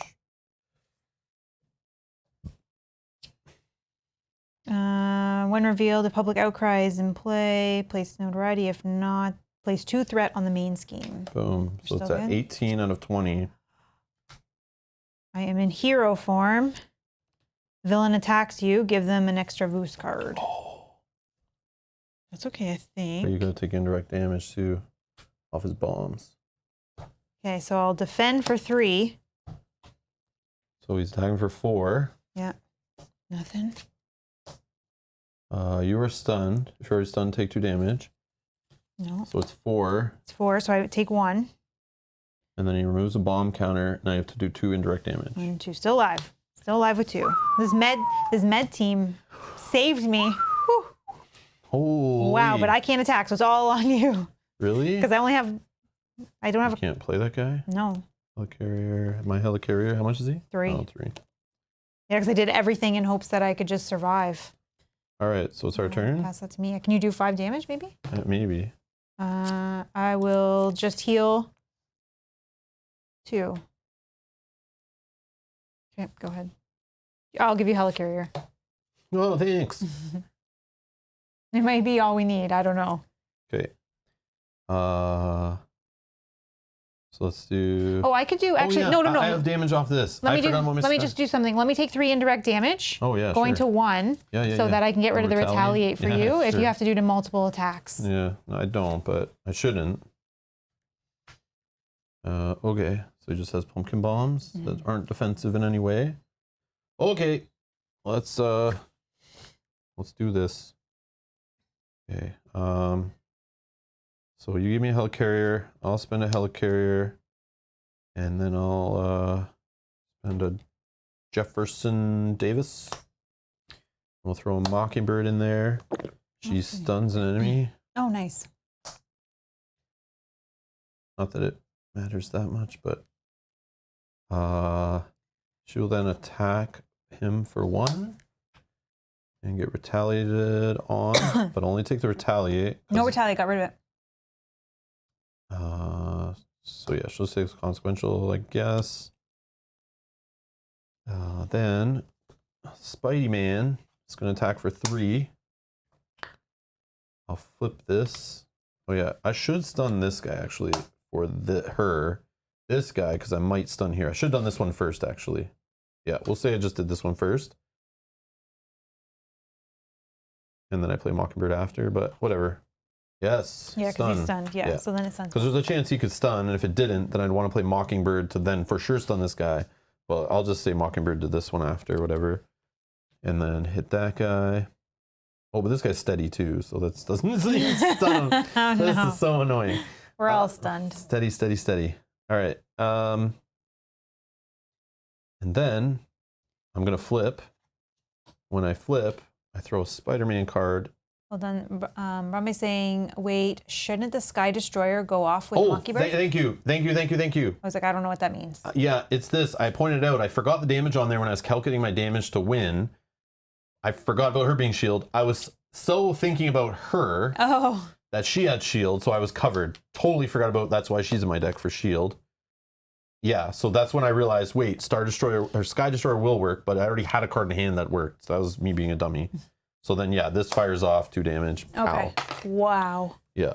So I don't even need to flip, which I wouldn't shuffle a card in because I purposely want to draw this, but I wouldn't know that. So I probably still would shuffle something in, draw with Genki Lee, hope there's an ally there or something because I have like resources, but I've flipped, so I can't attack. So if I throw in a Spider-Man card, the only one I would throw in actually is the flipping one.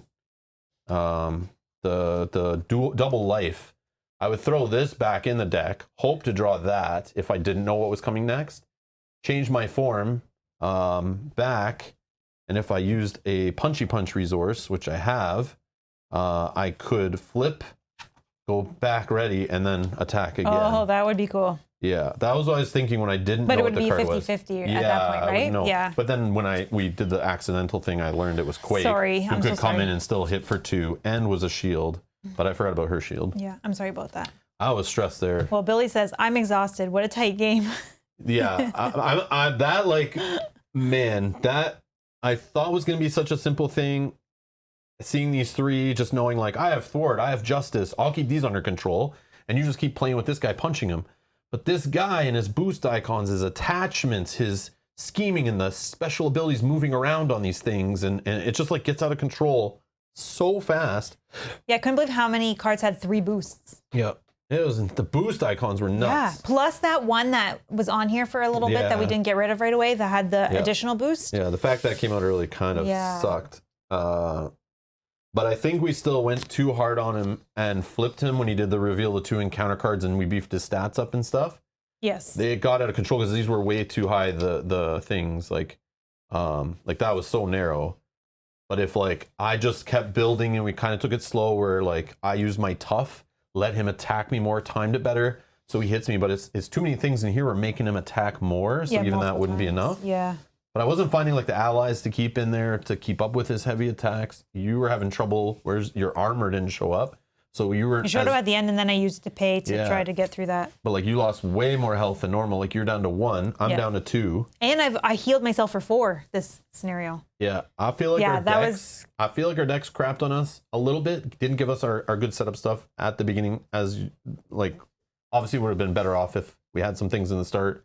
Obviously they've given us Helicarrier and the Genki Lee because the campaign bonuses and stuff. That's awesome. That like eased the pain a bit, but yeah, I think our decks didn't really give us the good setup, so we're working against that. This guy had a great setup with that boost attachment right away. Yeah.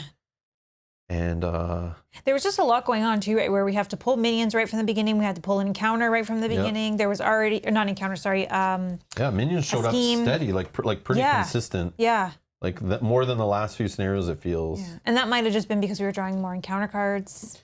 Yeah, that's probably it. Yeah. And then he's got these that get extra counter cards. Yeah, it's just like compared to the last few scenarios in the campaign, this one just goes like cranks up the boost icons, cranks up the threat, the enemy or the villain activations, more minions. Yeah, there's fires everywhere.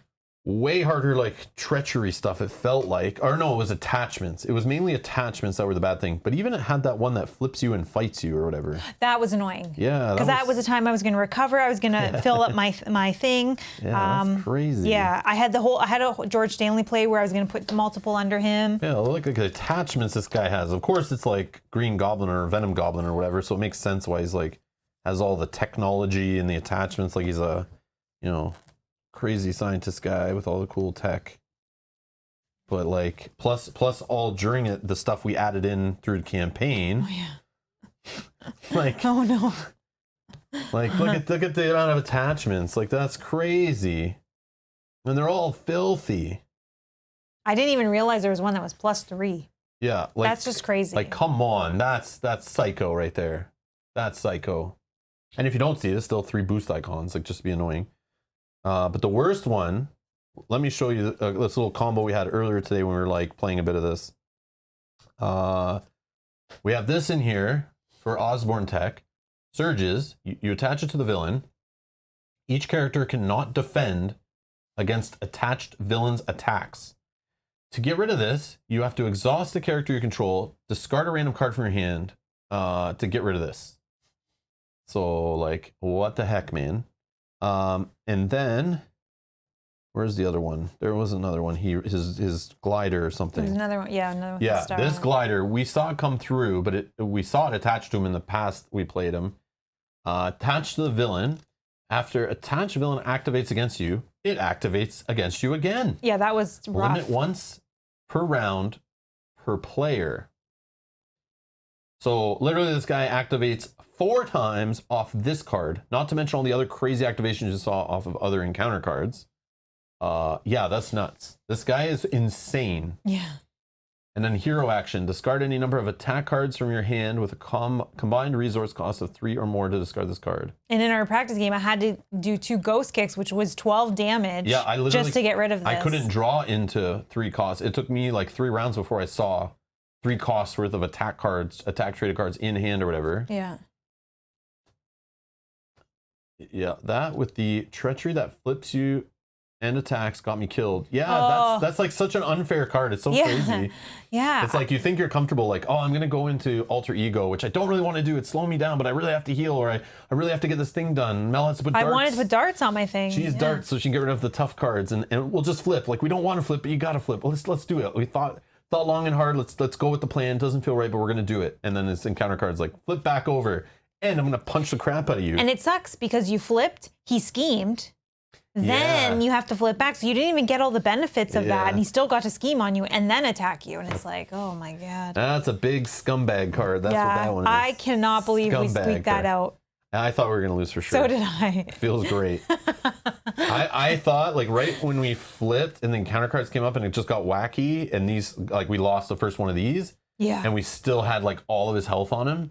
I was like, yeah, we're going to play a second time tonight. Can we just, like, kind of get through this? But then I wanted to see what else could do and, like, if we could handle it. Yeah, like, get more knowledge, right? Yeah, for the next one. Yeah, more experience, see a few more cards, see how many rounds we can survive. Maybe we could pull back in a little bit, but I thought for sure it slipped away. Yeah. Yeah. He's the final villain. He should be ridiculous, but beatable. I agree, Matt. Yeah. I agree. But it just feels like, I don't know. Like, it's hard to say because we only played the Sinister Six. No, I think we played almost every single one at least once before we streamed it, just to see if we need to, like, tweak cards. We were going out with a Lord of the Rings LCG mentality where, like, you go and you play a scenario and you realize, oh crap, all these cards in my deck don't do anything anymore. I need to go get these cards because the scenario really wants you to do this or you lose. Except for Sinister Six, we did not, because we played it on the stream, in the same stream we played the other one. Like, we played 2 in one stream and we practiced we did the that before with Venom too, I think. No, Venom we played before, I think. We tried them out. Maybe I think we did it twice. 2 of them we didn't, yeah. But anyways, what I was trying to say is, after playing them all multiple times, assuming we played them all multiple times, even Venom Goblin we just played, like, one other time before today. Or today we played them. We set them up, we were going to stream them. We're like, let's play them once and see, you know, before we go in this. Let's see if we need to tweak cards. We didn't, but yeah, his difficulty, like, just ramps up, like, compared to all the other scenarios in the box. It feels like it was like a steady, like, raise in difficulty and complexity, and then this last one's just like, and like, which is fine. This is not as crazy as, like, the finals in some of the other ones, and even the core box, right? Isn't Ultron probably crazier than this? It's been a long time, but isn't there the one in the last box that people are saying that we not didn't even play it? Yeah, people are like, it's not even it's beatable. Like unbeatable. Yeah, Ronin or something. Oh, right? yeah, something. Or was that in the Galaxy one? No, I think. It was whatever was in the. What was the last one called? But the finale is supposed to be crazy. They're supposed to be psycho. I totally understand that. It's fun because it's fine because you lose and you just say we lost the campaign. Oh, it was Ronin. Okay. Ronin, yeah. Yeah. Which is fine. The final one in the box, I'm not going to give it crap. It needs to be like a final showdown. And it's cool for us because we could just say, like, you can kind of house rule, right? Like, how it's supposed to work is if you lose, tweak your deck, change things up, try again. Maybe the shuffle's better. Maybe your strategy's better. Maybe you learn what cards to hold. You can change. Lots of things are different every time you play, even if cards stay the same, right? In this game. So they want you to just, if you lose, no problem. Replay it. Replay it again. Replay it again. Replay it again. Replay it again. And you never keep going until you eventually beat it. So it has to be beatable. And if it's not, then, like, F you designers, right? Because that's, like, a bad way to design your campaign, to say, like, you never fail forward even after losing, like, 2 or 3 times. You figured after how legacy games, like, people love Pandemic Legacy fail forward, Arkham Horror LCG fail forward, you think they would have put it in these campaigns, like, you know, play twice, like Aeon's End, and then, like, you know, you go forward, but you, like, kind of lose some stuff. You don't get any rewards, or, you know, you squeak through, so we're only going to hurt you a little bit. I wish they did that still, and you can house rule to do it that way. That's totally fine. But at least the finale, if it's a psycho finale, who cares? Because I would just say, like, oh, we made it to the final. Here's the showdown. And we try once, maybe try twice. If we lose, we just say we lost the campaign. But at least you got to have all the experiences the whole way through and enjoyed the whole content and paper, all the paper and plastic and cardboard you played for in the box. I guess only cardboard in this case. But yeah, so I'm not so mad if the last final showdown boss is, like, a little psycho, crazy, wild, nuts. It's also something to work forward to, right? Like, it's something now I see this guy as a kind of highlight that I would love to pull him out later and play him standalone and test out higher end decks eventually down the road, right? Or players who play this game a lot, I'm sure, love these more challenging ones, because if it's too easy, even when you crank up the expert mode, it eventually is boring. So you need stuff that's like more interesting. But yeah, so he's in that like highlight reel of like crazy ones, but he's not even that bad, I don't think. But I don't know the expert level of this guy. I don't even want to think of that. Yeah, no, he wasn't that bad. Just lots of things to deal with. There's lots of fires everywhere. But Mark is asking, any other heroes you think may be better suited for or would like to try this campaign with? After playing this right now, like just playing Black Widow all week, learning her for the first time and playing her and tweaking decks and all that. I played her on stream yesterday solo, and I only played her against the Once and Future Kang. Like every time I played and tweaked the decks, I played him again, changed his difficulty level. I changed his modular encounter sets just for fun to spice it up. I wish I played against this guy, because this guy had so many boost icons. I would have loved to have been just canceling them and slapping him in the face and then dealing ping damage all over the place, because there's like lots of toughness in this one too. I would like to play this campaign with Gamora, with her having like all the different events, being able to remove threat, deal damages, do different things. That might be fun. But like for this campaign specifically though,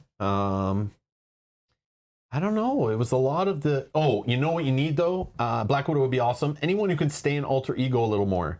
Because that was a theme of this campaign, especially through the first few. With the down-to-earth modular set that's in the first few. It has obligations, tons of stuff about flipping and doing alter ego actions. It feels like that was a little bit of a theme early on. I don't think it was so much near the end, though. No. But at the beginning, I was like, oh, crap. Good thing I have Miles, who likes to flip every other turn. So if you have somebody that flips to alter ego, at least like half the game flipping back and forth, they might be better suited for this one, because there's obligations in the deck. There was also the side scheme that you had to be an alter ego and use your recovery to get the... That was part of Down to Earth. Yeah. The Down to Earth set, I want to say that was in at least the first two, but maybe more. But that one kind of lit up that like, oh, being an alter ego is huge. And when I had Miles, who's always an alter ego, I was able to deal with that stuff pretty easy. So if you have another hero that can do that, also if there's another way to do more stunning, because steady. So steady's a thing, right? That you basically have to put 2 stun cards or 2 confuse cards on to fully confuse or stun them. So you have someone who deals more, or a deck that deals more stun, or a hero that deals more stun or confusing. They'll be a little weakened in this one, but if you have effects where you can drop 2 stuns at a time, I don't know if there is a hero in the game that does that, or a deck that does that. Or if both of your, like we're playing 2 players, if both of us can be doing it. Yeah. I don't know, because I haven't played all the heroes, so I don't know. I haven't played all the cards and all the aspects with all the heroes or anything either. Like I said, I'm like, I take breaks from this game and come back, and I'm like, ooh, let me play these heroes from a year ago. But if you guys know a pair of heroes to play that do more stuns and confuse from both sides of the table, like Mel says, then you can really deal with the steady stuff. Yeah. But the steady is only in, I think, 2 of the scenarios of the 5. But what? Steady was only, I think, in 2 of the scenarios of the 5. But on all the expert stuff, I think all the expert heroes, like the level 3s of some of them, had steady on them, but the 1s and 2s didn't. I see. Okay, so okay. Steady I saw as like a theme here. It definitely is a thing. Yeah, I didn't see those, so ignore. Like even I had a minion in front of me that had steady on him right there. Yeah, that's true. So it's like it is in here, at least in more than one scenario for sure. Because I saw it before this one too. Yeah, I know there was 2. There was guy. this one and one other guy for sure. Another scenario that had it. But I feel like it was lighter in the first few. Yeah, scenario 1 had Down to Earth. Scenario 2 had Down to Earth. And then that's it. I think only the first 2 had that Down to Earth junk. But that you need to be like an alter ego. Like it'll flip you a lot. So if you're not comfortable being an alter ego, or you're a hero that just like is alter ego for turn 1 and then never wants to go back, you will need to go back. So that's a thing. But again, we played this one with protection and justice, which is not the biggest damage output. Every game felt longer because you're there to heal and survive and last. I'm here to remove threat so we can have more turns. So it felt like everything was a little longer than when we played like Galaxy's Most Wanted, and we're coming at it with like damage, allies just punching everybody and lots of attack events, and we're just trying to race through those ones. which some people don't like. I thought was interesting. But if we came into this with like an aggression, you know, you played aggression and I had leadership, you know, or something that just did more damage, then we, like, some of these we'd be blowing right through them, I think. But the fact we were able to like survive so long and still beat most of them pretty easily, I think. Like this one was super tight. I think there's another one that was super tight, but overall it's standard difficulty, so it was expected. But like we didn't change the pre-con decks very much, so and it was still able to do fine. I may actually be interested to try Ghost Spider Aggression. It might be interesting. I don't know. She wouldn't be as defensive, because a lot of the protection is the defensive cards, but she still has a lot of, like, you do her basic attack. Yeah. There's a lot of good aggression events. Like interrupts and, I'd have to look. Responses. I'd have to look, but yeah. Damage, damage, damage? Yeah. Yeah. Damage, damage, damage. Yeah. Because I felt like here, like, those last 2 turns of the games, I drew cards and was like, literally, I'm looking at my hand with this deck and I'm like, I have no way to do damage other than this guy punching. And if I play a shield card, I do 2 here. And maybe I get an ally in to do a little bit. But yeah, this deck wasn't really about the hits. It has three cards that do decent damage, but you have to like combo it with you know, paying with the right resources is a thing too. So that's the other thing. Yeah, I don't know what else in this campaign that I can think of that's like specialized. I really, really, really love the reputation track though. I really love that. Just to give you something to work towards. Yeah. It's still sad that we were 1 shy, but I definitely like that, knowing right from the beginning, like having no minions in play, having nothing on the no threat on the main scheme, those kind of things that would give you points. So you're kind of maybe holding off, like you could win, but you're like, I just need to hold off because then we can remove the threat and we can do this and we can get more victory points. It just makes it more exciting, I think. Just a little more strategic thinking there, which I liked a lot. You guys know me, I love that kind of achievement stuff. It's like a puzzle, right? Of trying to get all of the pieces so that you can, get all the victory. Yeah, it was weird in this one not thinking that way, but they, like, I don't even know how you would do that. How in this one do you even try to have no threat on the main scheme? I don't think you can in this one, like, that's... I mean, we did get a victory point. I see a victory point in there. Yeah, we got... You can total it up. So we got 25 then, technically. Yeah, but I'm not going to... Yeah, that's not what we're going to... Yeah, the reputation track is awesome. Yeah, I really like that part. I love the achievements. I like the rewards, the punishments. The rewards and punishments feel the same as some of the other campaigns we played for this game, but I just like how it tracks it and you unlock it as you go and you kind of like see them all on the list and you're kind of excited. And, you know, you're trying for everything. You're playing a little different, you know? I think that's cool. Yeah, I really like that about this box. Yeah, I think this box has been my favorite of the campaign so far. Yeah. I thought even the villains, they felt different. It wasn't always the same, so I really like that. I think that Sinister 6 might be my favorite one, though, in the campaign. That was cool. It was just different and neat. Yeah, the way I liked it. Coming back, but you gotta like deal with the side scheme instead of a main scheme. Yeah, it was neat. And then it flips, and like, yeah, it was a neat one. Yeah, I like that one. You can't beat the villains. They just never stop attacking, but you gotta try to escape from them. Yeah. Yeah, that was cool thematically. I like that one. Matthew says, I'll be the first one to say we all love this and had a great time. Thank you, Robin Mel. No, thank you guys for watching. Thank you so much. Thank you, thank you. Wouldn't be as fun if you guys weren't here. Did they feel fiddly? I think in the beginning, when you have multiple out at the same time, they can be fiddly, but once we got to a point where we were just dealing with one at a time. Do you mean, Brant, what do you mean, what feels fiddly? The villains in general or just the Sinister Six? I feel like the Sinister Six were fine. I like playing Mysterio and seeing if I can beat him without any encounters in my deck. Oh, yeah. I didn't really like that. That one frustrated me a lot. But that was like straight deck building. We're so used to deck building games, give you crappy cards to put in your deck. Yeah. It's like a normal thing, right? So you draw into them. But the fact that they deal them out as encounter cards, that was like a nice touch, but annoying. But like looking at that, see how they all feel so different? Like the first one, they didn't. The first two, I felt kind of samey at first. Okay, yeah, you're right. Because I was like, okay, we're dealing with sand counters in this one, and the next one we're dealing with like chime counters. Yeah. And on an environment, I was like, okay, that's kind of same, but then it wasn't. They were different. Because the sand counters, everything worked off of how many sand counters, so you keep those down. But I like the ringing of the bells. It was thematic. Like you ring the bells, it annoys him and tries to separate the symbiote from him So he gets more angry. He's trying to remove them.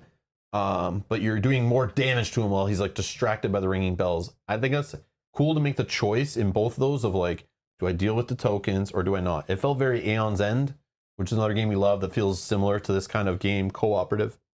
You know, cooperative, putting out fires, what to deal with, you know, which thing to. It's like pandemic design, right? But yeah, that those two felt like very much like Aeon's End scenarios. And then Mysterio was kind of cool, the whole putting cards in your deck and stuff. That was funny. And like you could see them coming. Like how many times I drew and like, oh, there's an encounter card staring at me on my deck. I think that's what's the most frustrating part is that you can see them coming. So Yeah, you're like, I know. oh, I'm going to draw one, and you can see it right there. Yeah. So Mysterio was a straight troll. Like Yeah. Mysterio is the troll villain, which is hilarious. That one was fun for that reason. He just felt like a big dirty troll. who was the next one? Venom?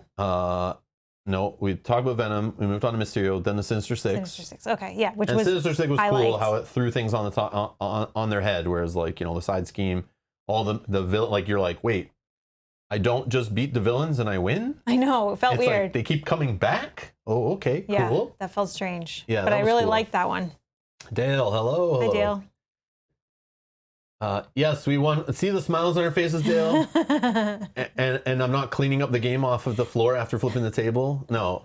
Yeah, we would have been starting our second game right about now if we did lose the first one, but we made it through. Barely. Yeah, it's worth a watch. Definitely go back. It's worth a watch. It was close. Yeah, we might have goofed up on a few things, but like I think we did pretty good. It's just remembering to trigger the specials off the the schemes. I hope we did it every time or caught it at least later. Yeah, I know there's a few times that we caught it. But yeah, after it was the cool. I fact. thought for sure we were gonna lose. Like I gave up. I pretty much gave up mentally halfway through the scenario because it was just got out of control. But we still got there. I feel like you gave up before we got to the second stage, right? Because I looked and saw all the yellow on the yellow pile of dice on the threat just made me go like, whoa, they're all pretty high, and he flips, he's only gonna get worse. So like, we can't tame the threat. We're not gonna be able to get through all of his health. Like, and I just wasn't getting my Spider-Man cards like to do the big hits and the big threat till the second half. Oh, Matt also Yeah. thought we were done a few times. Yeah, like I am still shocked. Like I'm sitting here like I want to talk about the set, the box and all that, but I'm just like this scenario just has me like, wow, I didn't expect that. Like I didn't expect what it did to us. And we played it once already today. And yes, same thing. We had one scheme flip and it was a little rough. Not this bad. Not bad at all, though. We handled it. Like our decks worked better. Like we saw our cards more steadily. But I think every meditation I drew today out of my deck, I never had a 3-cost card in my hand to play it. Never. Yeah, I think every meditation came up, except for the Nick Fury one. But I think I had to hold the meditation for the next turn, then draw Nick Fury. So it was like, it hurt. That meditation's not lining up. It really hurt today. But we still pulled it out. But if that lined up better and I had a little wall of allies, I would have felt more comfortable. Yeah, we didn't have a lot of allies, which was crazy. Yeah, there was no time to build up in this playthrough. But earlier today when we played, we got to build up. We handled Venom Goblin a bit better. Our decks were nicer to us, so we were able to handle his chaos a little better.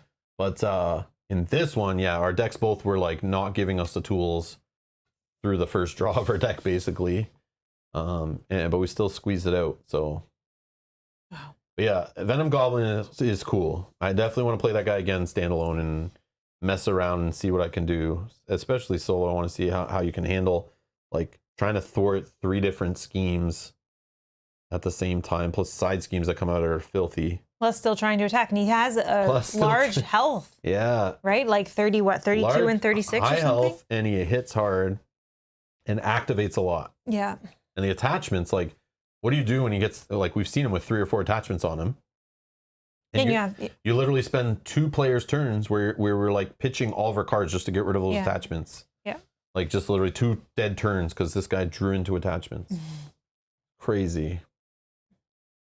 Yeah, it felt like a lot of encounters too. We had a lot of encounters. Always had extra encounters. Yeah, Dale says a good point. We were talking about that a little bit. It says, I feel like there are lots of things to miss in the set, and I'm only 2 villains in. Cool you got through the end so close. Makes it more fun. Exactly.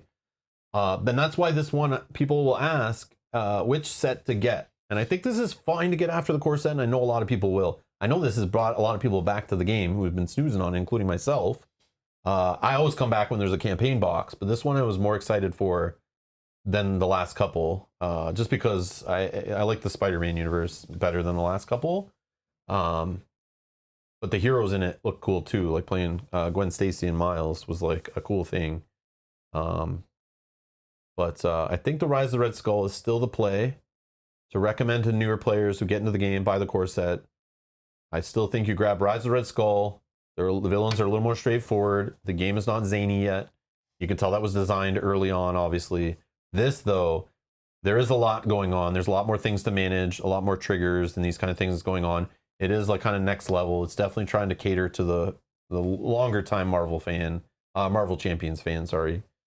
But it's still awesome. Like nothing was crazy. Like I think the decks they give you are really good, but again, you've got to understand all the triggers, and they're kind of like the heroes. Like I'm saying they're fun because we've been playing Marvel Champions since it launched.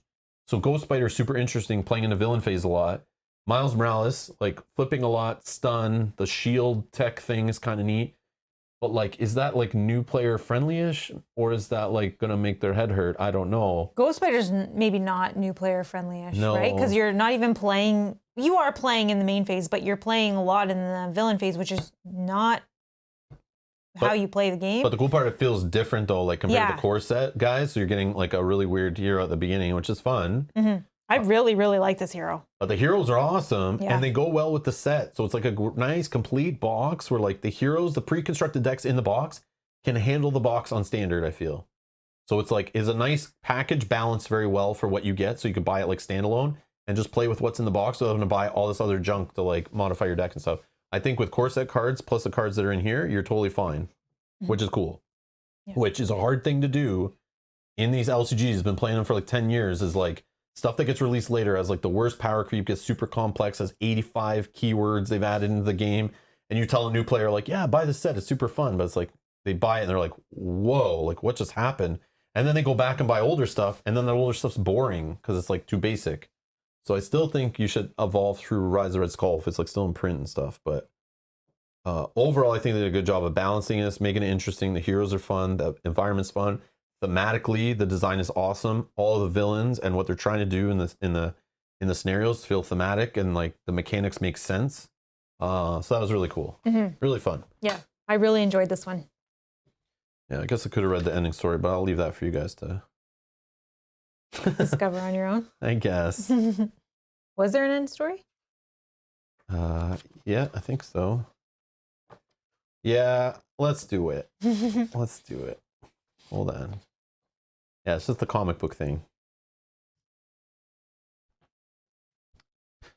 So there's Norman Osborn being taken away in a S.H.I.E.L.D. little crazy van.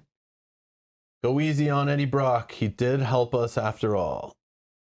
Yes, but that doesn't erase everything else he's done.